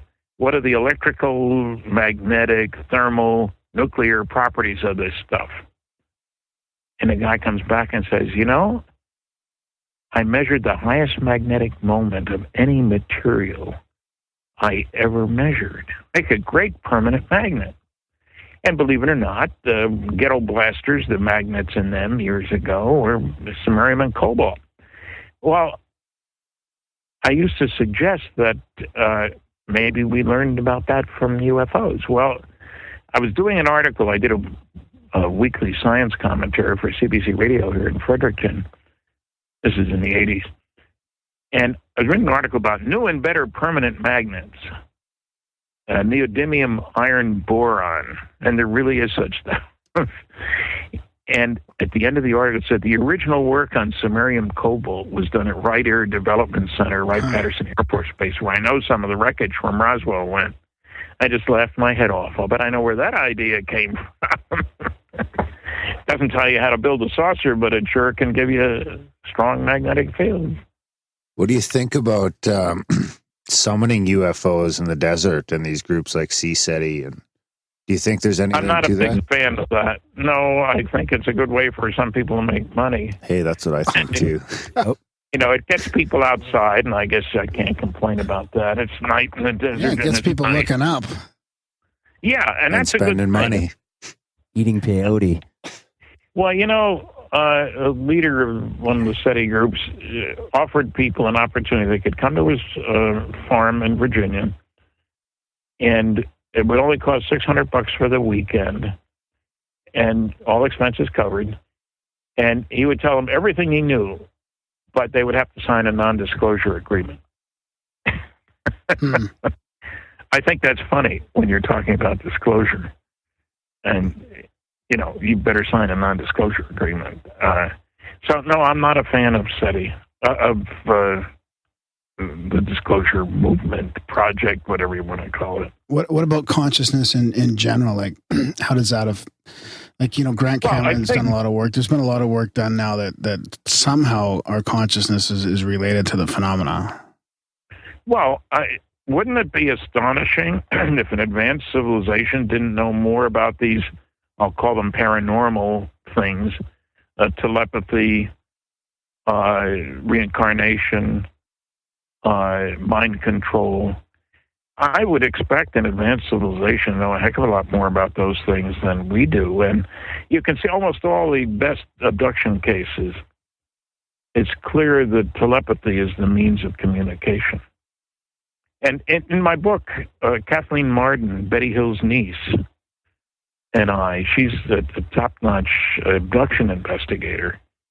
And in our book, Science Was Wrong, we each did 7 chapters.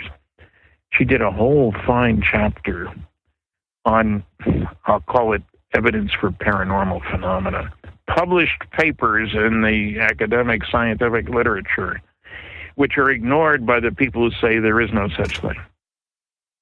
Don't bother me. There are 4 basic rules for debunkers. Doesn't matter what you're debunking. Don't bother me with the facts. My mind's made up. What the public doesn't know, I'm not going to tell them. If you can't attack the data, attack the people. It's easier. And do your research by proclamation. Investigation is too much trouble, and nobody will know the difference anyway. And it doesn't matter whether you're talking about ghosts or telepathy or saucers. You find the same thing. And it's a sad commentary about our society, but it's true. It must be changing a little bit now with the internet, and with what we're doing right now is going to go out, in a week or two to all over the world. People are going to hear this. They've heard you a lot. You've been doing this for decades. Has it changed? Is it opening up? I seem to always want to ask this question, but I'm super interested on how things are changing over the last, even like 5 or 10 years. People are very receptive, but they almost always have been, much to my surprise. At the beginning, I was worried about I was going to get a real hard time from debunkers, not at my lectures. So I just spoke in England. I've spoken in 19 countries, or 18, and 19 coming up. And exposure, everywhere it's pretty much the same. People are interested, excited, intrigued. And, you know, an illustration of this, in one college class earlier in the day to promote my evening lecture, the instructor and I worked out a little scheme. Let's poll the students, but let's have them vote with their eyes closed so they're not influenced by the other students. And you count the votes, I said to him. Fine. Well, it turns out 80% of the kids thought most people didn't believe in UFOs, but 80% of them did believe in UFOs. Yeah. So that's why I've had so few hecklers. Because most people are closet ufologists, if you want to put it that way. But how much of that is gonna, like, when are we gonna be able to see a change in the mainstream paradigm? Like, how much of this groundswell do we need after decades of people believing more? Remember, the government's got good reasons for keeping things secret.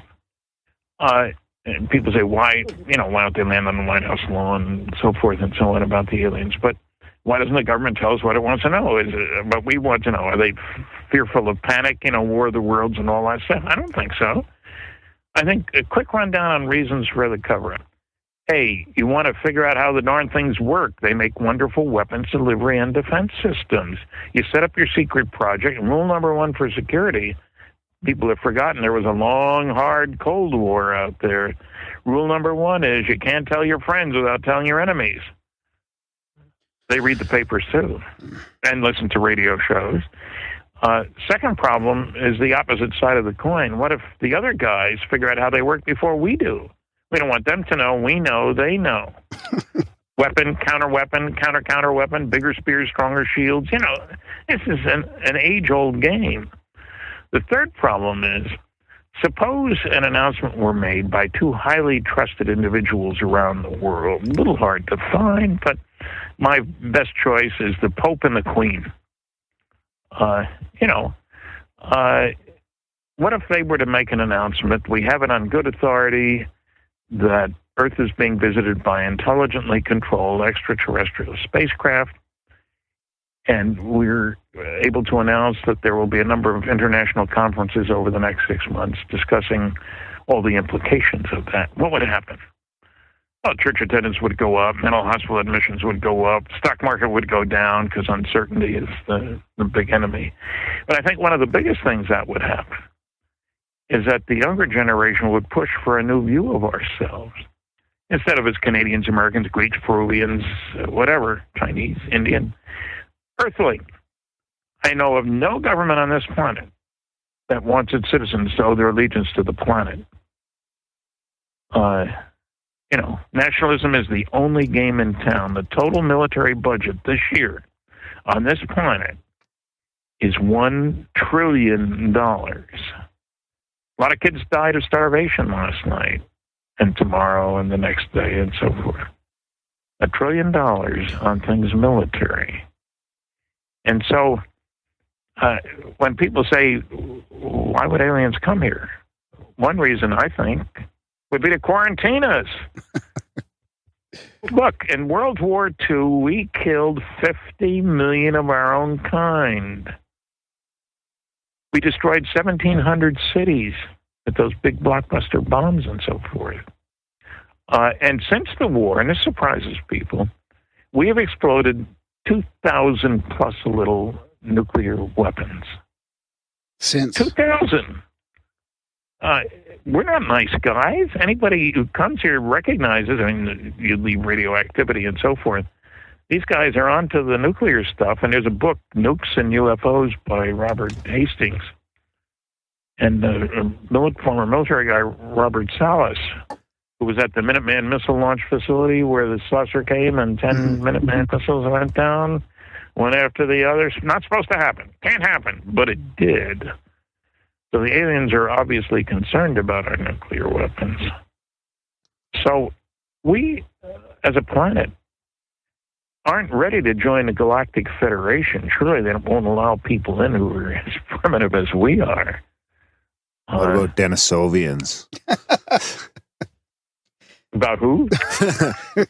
Darren thinks he has some ancient Denisovian blood, so he's joking around about it. Okay. But you get my point. Yeah. We live in a strange world. So what about go on. What about the beyond the government, like the secret breakaway civilization type stuff? Like you talk about, of course, some of the logical reasons why the government doesn't want to give up any of this technology. But what are your thoughts about an organization that's beyond the government, sort of more international, that have sort of the lid on this? Well, I don't know if there is such an organization. I know conspiracy theorists love it, but I'm not one of the conspiracy theorists. Look, any sensible billionaire would want to know what's going on, because if the secret comes out, it might affect all his investments, Right. So he'd be interested. But I see no signs of them ruling the roost, The shadowy elite. Yeah, of course. They know everything. And maybe they do. But I can prove to you that the NSA is covering stuff up. Not just because of Mr. Snowden, and the NRO. Many people never heard of the NRO, the National Reconnaissance Office. Yeah, let's talk about that a little bit, Stan. You're one of the original MJ-12 investigators. If you could, for the audience, maybe sort of give the rundown of those documents and what happened there. That's why I mentioned General Bolander, because what he said in his memo was that reports which could affect national security are not part of the Blue Book system, which is an extremely incredible statement. He said that in 1969. And he also, the paragraph later, said, if we close Project Blue Book, and it was closed as a result of this memo, the public won't have a place to report sightings. However, as previously noted, reports which could affect national security will continue to be investigated using the procedures designed for that purpose. Okay, where did those cases go? Well, when I managed to locate Bolander 10 years after this, and talked to him, I said, it seems to me like you're saying there are two separate communication channels here. One for national security related sightings, and I mentioned one that I had just heard about at that time of a saucer going down the runway at a SAC base where nuclear weapons were stored. That's national security, no matter how you slice it. He agreed with me. I said, if my wife and I see a saucer we're out on the street and we see a saucer go by, big deal, happens all the time. Two separate channels. He said, yes. So where did those sightings go? And I say to Operation Majestic 12. And we got a roll of film, which had some incredible documents, and then that was followed over the next few years by documents that I can prove to you are phony. But I've got a whole book, Top Secret Magic, MAJIC, and I deal with all the objections to the documents and show that none of them hold up. There really was an MJ-12. I'm sure the name has changed. Majestic 12, Magic 12, established by President Truman. And one of the clinchers was the group was named in this briefing document for President Eisenhower. And one of the people on the list, there were 5 military guys and 5 scientists and Secretary of Defense and the 12th guy. One of the guys on the list was totally improbable, Dr. Donald Menzel, Harvard University professor of astronomy, who had written 3 anti-UFO books. How could he be a member of a group that knew about crash saucers, alien bodies, etc.? Well, to make a long story short, I had to get permission from 3 different people to see his papers at Harvard. All these guys were dead, which is very convenient, of course. And I discovered, to my total shock, because I didn't like him while he was alive, he was such a debunker, he told Jack Kennedy that he had a longer continuous association with the NSA of anybody, 30 years at that time. That was 1960 when he wrote that to Kennedy. And it turns out he was a world-class cryptographer and did classified work for 20 different companies and for the CIA and other agencies. That was a real shocker, because it was so totally unexpected. I got proof of it. Got copies of his letters to Kennedy and his unpublished autobiography, in which he mentions there was a loyalty hearing. That's how I found out about this. They were trying to take away his clearance, and what was he doing with the clearance? So I followed up on it, and the story's in my book. But incidentally, if people are interested in my books, my website is www.stantonfriedman.com. And the one thing I can offer, if you buy your books from me that you won't get from Amazon, is an autograph, free, personalized. And so, Majestic 12, and you'll get all kinds of people talking. All those were all phony, and I think there are 4 genuine documents. I don't care about the 50 that are phony. Mm-hmm. The basketball coach says, yeah, I know most people aren't 7 feet tall. Give me one. You keep the midgets, So you got to focus on what's relevant. And yes, a chemical rocket won't get you to the stars. A fusion rocket would. Can I build one for you tomorrow? No. Cost a ton of money. Next week? Maybe, with enough. Not even next year. And I don't think Earthlings should be trying to go to the stars anyway until we get our act together. Who speaks for the planet? Nobody I know. Certainly the President of the United States doesn't speak for 7 billion Earthlings.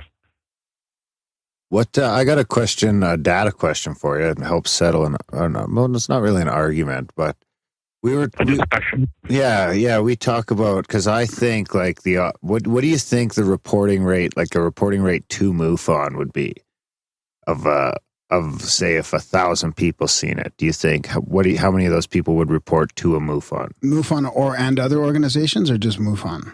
MUFON, because it was a MUFON thing that I judged you said unfairly. Okay. Well, MUFON typically these days is getting roughly 1,000 reports a month. And I get people call me, how come there haven't been any sightings lately, Stan? They don't know about those 1,000 reports. And so, typical large number of sightings, I'd say 20% are unknowns. I mean, in Blue Book Special Report 14, 21.5%. In the Condon study, it was 30%, believe it or not. In Dick Hall's The UFO Evidence, it was like 18%. So I'm wondering more what the reporting rate would be. Like how many people, if 1,000 people seen a UFO over a city, say over a city of 1 million people, 1,000 people see the same thing. How many of those people report it to MUFON? I don't know, maybe 100. But I think back, there's going to be a big discussion about a new movie about the Phoenix Lights. Yeah. And thousands of people saw those things. Yeah. And the Air Force lied about them. As a matter of fact, the governor lied, but he came clean later on the Larry King show. He had been an Air Force pilot, and he saw the Phoenix Lights. And he sure as heck knew it wasn't any conventional airplane, certainly not a National Guard airplane or anything like that. But he was afraid of panic and all this other stuff, so he had one of his guys in the office dress up in a alien outfit and made fun of the whole business. But to his credit, ex-Governor Symington did come clean on Larry King. I think Stan had that question answered when he was doing his lectures, and he was asking how many people had a sighting and how many people reported it, and it was like 5%. 10% had sightings, and 90% didn't report it. Yeah, so that's a really so low I think it would be 90%. less than 10. Yeah. Did you report yours, Graham? I did, and I went back to MUFON later, and it was gone. So that was frustrating. Well, I've got a couple of listener questions here. Okay. Okay. From, I guess we already answered the one about putting Greer on the same list as Lazar and Corso. Okay. So we got a couple from Adam Loyal, a Grimerican in his own right. The first one is, have you ever had any experiences with psychedelics? You mean, have I taken LSD or something? I suppose. You don't No, have to I answer haven't. that. I haven't taken any drugs, and but I've never had a UFO sighting either. Look, I chased neutrons and gamma rays. Radiation shielding was my business for 14 years. Never saw a neutron or a gamma ray. They're real too. Yeah. He's got his next question is what do you have any synchronicities that I can rate?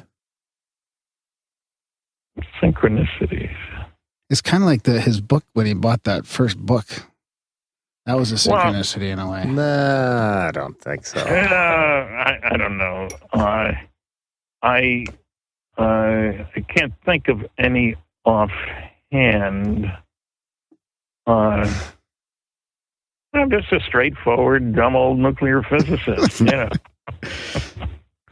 And then his last one is, what wisdom do you have for the next generation of ufologers? Well, I just gave a paper at the MUFON conference about how to make ufology more respectable. And my major point is have facts in hand before putting mouth or computer in gear. Don't be ashamed. Don't be afraid to speak up. Tell it like it is. It's okay. Make sure you can back up anything you say. But I've been out there. After the first 700 lectures, you get a feeling for how people react. Yeah. And in all kinds of places and big colleges, and I've spoken at Harvard, and I've spoken at UC Berkeley, and a lot of other places, obviously. And it's okay. Just make sure you do your homework. And don't presume we know all there is to know. Yeah. That's where the debunkers get into trouble. Well, I can't figure out how to go to the stars, so nobody can. That sort of thing. And what do you mean they use telepathy? Well, that's what the investigations indicate. Yeah. I'd recommend the book by Kathleen Martin and myself, Captured, the Betty and Barney Hill UFO Experience. And what makes that book, in that case, so important is that the psychiatrist who did the hypnosis was Dr. Benjamin Simon, who was a world-class expert on post-traumatic stress disorder, shell shock war veterans. He ran a hospital with 3,000 beds after the Second World War, and he worked out the techniques for getting people back together, so to speak. A guy has his buddy's head blown off next to him. That's a little hard to handle. And Dr. Simon is the one in the movie. The Army made a movie, Let There Be Light, about shell shock war veterans and getting them back to being good again. And he has said in writing that the emotional intensity in Betty and Barney's voices, they did 10 sessions each separately, was every bit as great as that in these shell shock war veterans. And he had to stop one session each because he wasn't sure they could handle it, the emotional. Now, coming from him, that means something. A garden variety party hypnotist doesn't mean a darn thing. But coming from Dr. Ben Simon, it means a great deal. So you got to go with the flow, go with the data, go with the guys who know. And we have that data out there. Good advice. I agree, but there's enough data now. So we have one more question here from Red Pill Junkie, who's a regular guy on our show here. He says, if you ever had a chance to meet a real alien, let's say extraterrestrial, and had permission to ask one question and one question only, what would it be? Why are you guys here? Yeah. Makes sense to me, your hypothesis about after we became nuclear. That why wouldn't they show up, right? Why do you think they're here, to the Stan? neighborhood. That's for sure. Why do you think they're here, Stan? Because we're a threat. Yeah. Well, I think quarantine would be first on my list.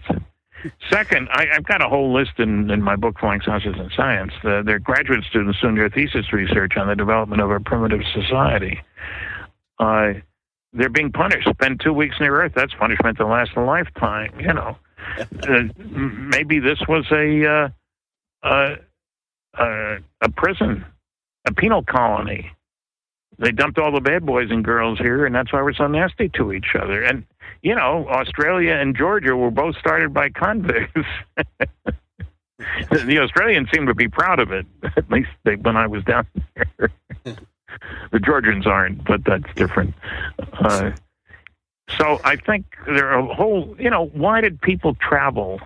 And if you go back a few hundred years, look at all those guys who went after gold in the Yukon or in California.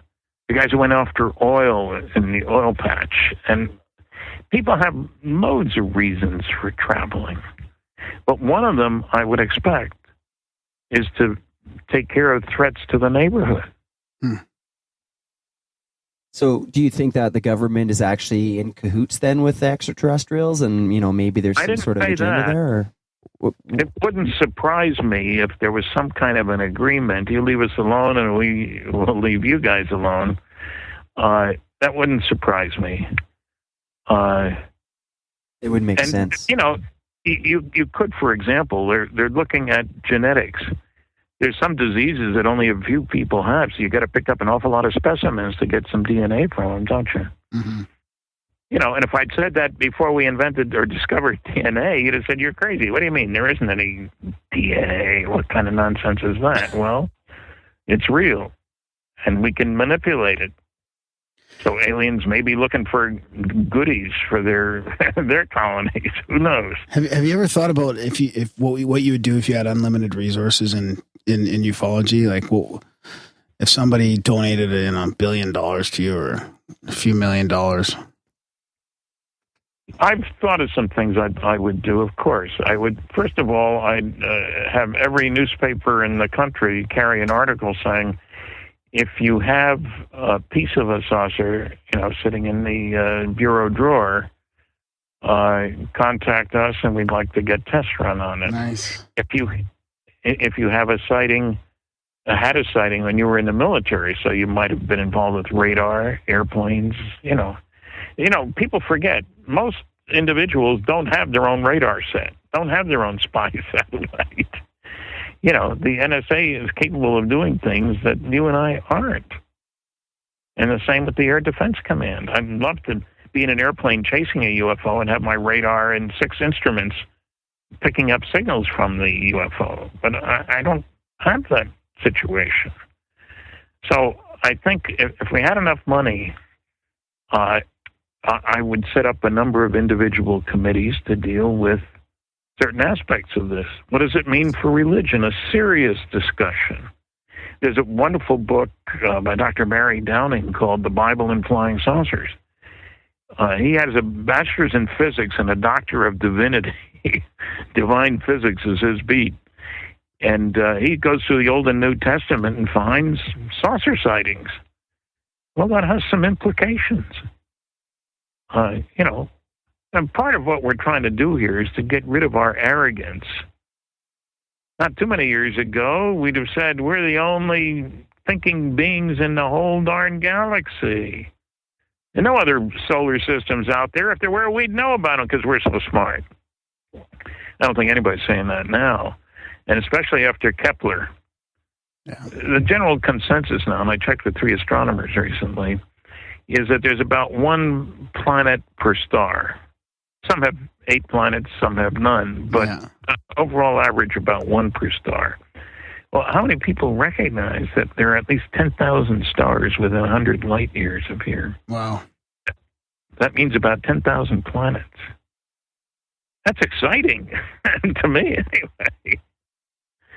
So I would expect the Galactic Federation to have a neighborhood border guard, if you will. We just celebrated Pearl Harbor Day. Well, some of us did, because I remember it. Well, I do. I was 7 years old at that time, I guess. And we, to show what wrong thinking gets you, in the Army-Navy football game the week before Pearl Harbor Day, there was a picture of the USS Arizona, big battleship. And in the text, it said nobody's ever sunk a battleship from the air. Pearl Harbor Day, a week later, they sunk the USS Arizona, 1,100 guys on board. The Japanese knew you could sink a ship with a plane. Wow. And so that's why I mentioned the book, Science Was Wrong. There's a long history of smart people saying stupid things, including an astronomer who said man would never fly any distance in an airplane. Another one, umpteen years later, saying space travel is utter bilge. That was a year before Sputnik. The first comment was 2 months before the Wright brothers' first flight. And so we have to be very careful that we don't predetermine things when we don't have enough data. Well said. So, Stanton, we don't want to keep you for too long here. We've already gone past time here. Yeah, so I is there know. anything? Thanks for spending all this time with us. Is there anything else you feel like we left out that you want to tell the world?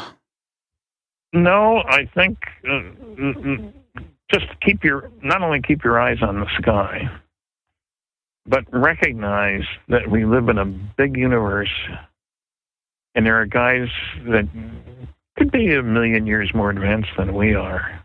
It wouldn't be surprising if they can do things that we can't do. A little ignorance should get rid of a lot of arrogance. And I think we need to get rid of some of that arrogance and recognize that cosmos is not the way we think it was 50 years ago. Well said. Are you speaking anywhere coming up at all? Are you going to be at UFO Congress this year? Or? I'll be at the International UFO Congress, yes. And I'll be speaking in Roswell, of course. And if they look on my website, they'll find a list of lectures coming up. Okay, good. That's all up to date. I'll put a link to that in the show notes. Good. All right. Well, thanks. Okay. Thanks a lot, Stan. Thank Great you. chatting with you. My pleasure. Have a good trip to India in January there. Gonna try. Okay. All right.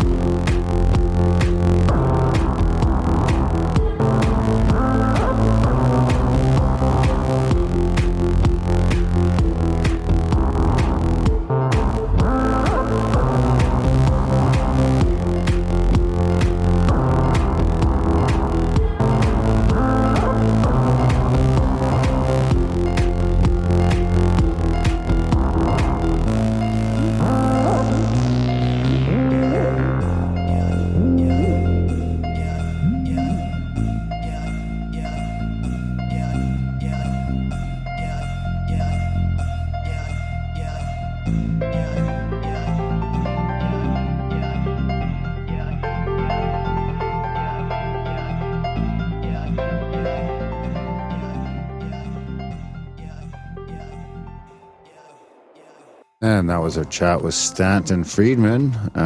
Much anticipated, I'm sure. What did you think, learn buddy? something? I learned that.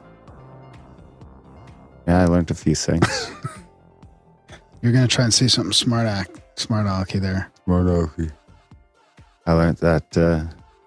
Yeah, I've heard him quite a few times when I've seen him live, and I learned a lot because I've never stuff out really of his knew who chats. he was. Yeah, I still get stuff out of his chats. So, like you guys said when we were getting started, you and James were like knew everything.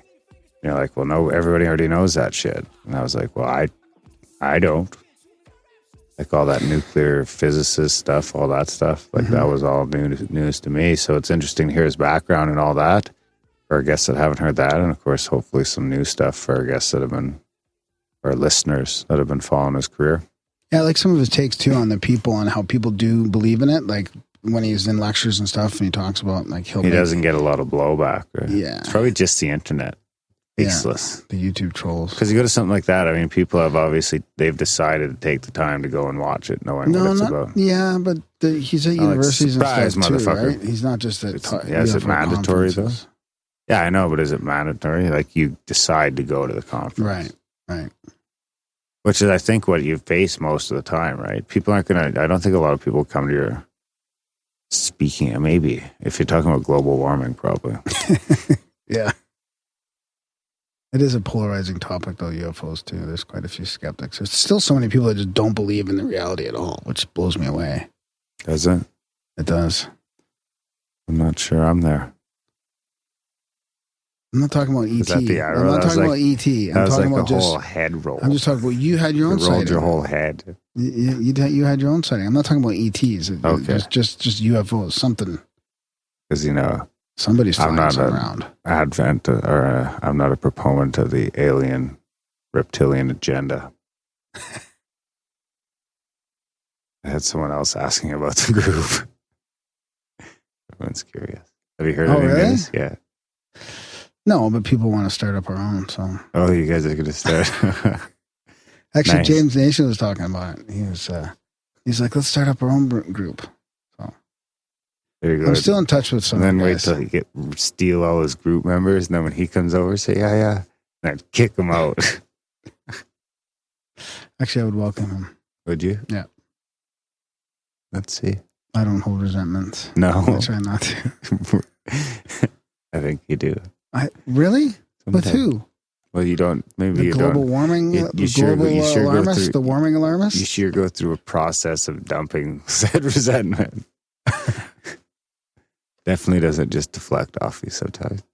It like absorbs you, rips you apart from the inside out, and then leaves. Oh, thanks. That's nice. Yeah, Is it nice? that's a nice description. Yeah, very nice. All right, guys. Big thanks to Stanton for coming on the show. Big thanks to Frederick for coming on the show. Big thanks to James for coming on the show. And of course, Wow, becoming big episode. first member of the 432 Club, which of course is donate in the amount of $432 or more. And join us for an interview with the guest of your choosing. Upon Grimerican approval, of course. Yeah. Which we're pretty easy. Not that we have to say that because people know that they trust us. Yeah. And we trust you to do your own accounting. So let us know when you're there. Check out grimerica.ca/support. You'll see all the different options, monthlies, one-times. Tell your friends about the show. We are going to try and get some pictures of the T-shirts on the support page. Right. Spam Graham. Tell your friends. Sign them up for the newsletter. grimerica.ca/news. Review the show. grimerica.ca/iTunes will take you there on your iPhone right now. You can review the show. And those links are all in the show notes. Yeah. It's under the doobie-doobie-doo list. He's a pro. All right, guys. Thanks for listening, and we will see you next week.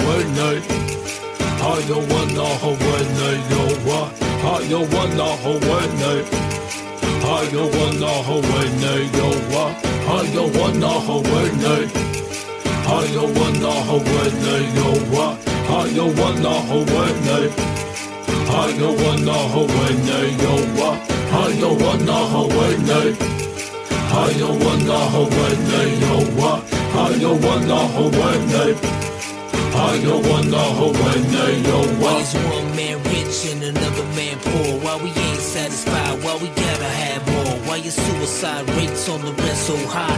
Why I tell you the truth but you say don't lie? Why is being a good father at an all-time low? Why is it acceptable? Yo, why I don't know.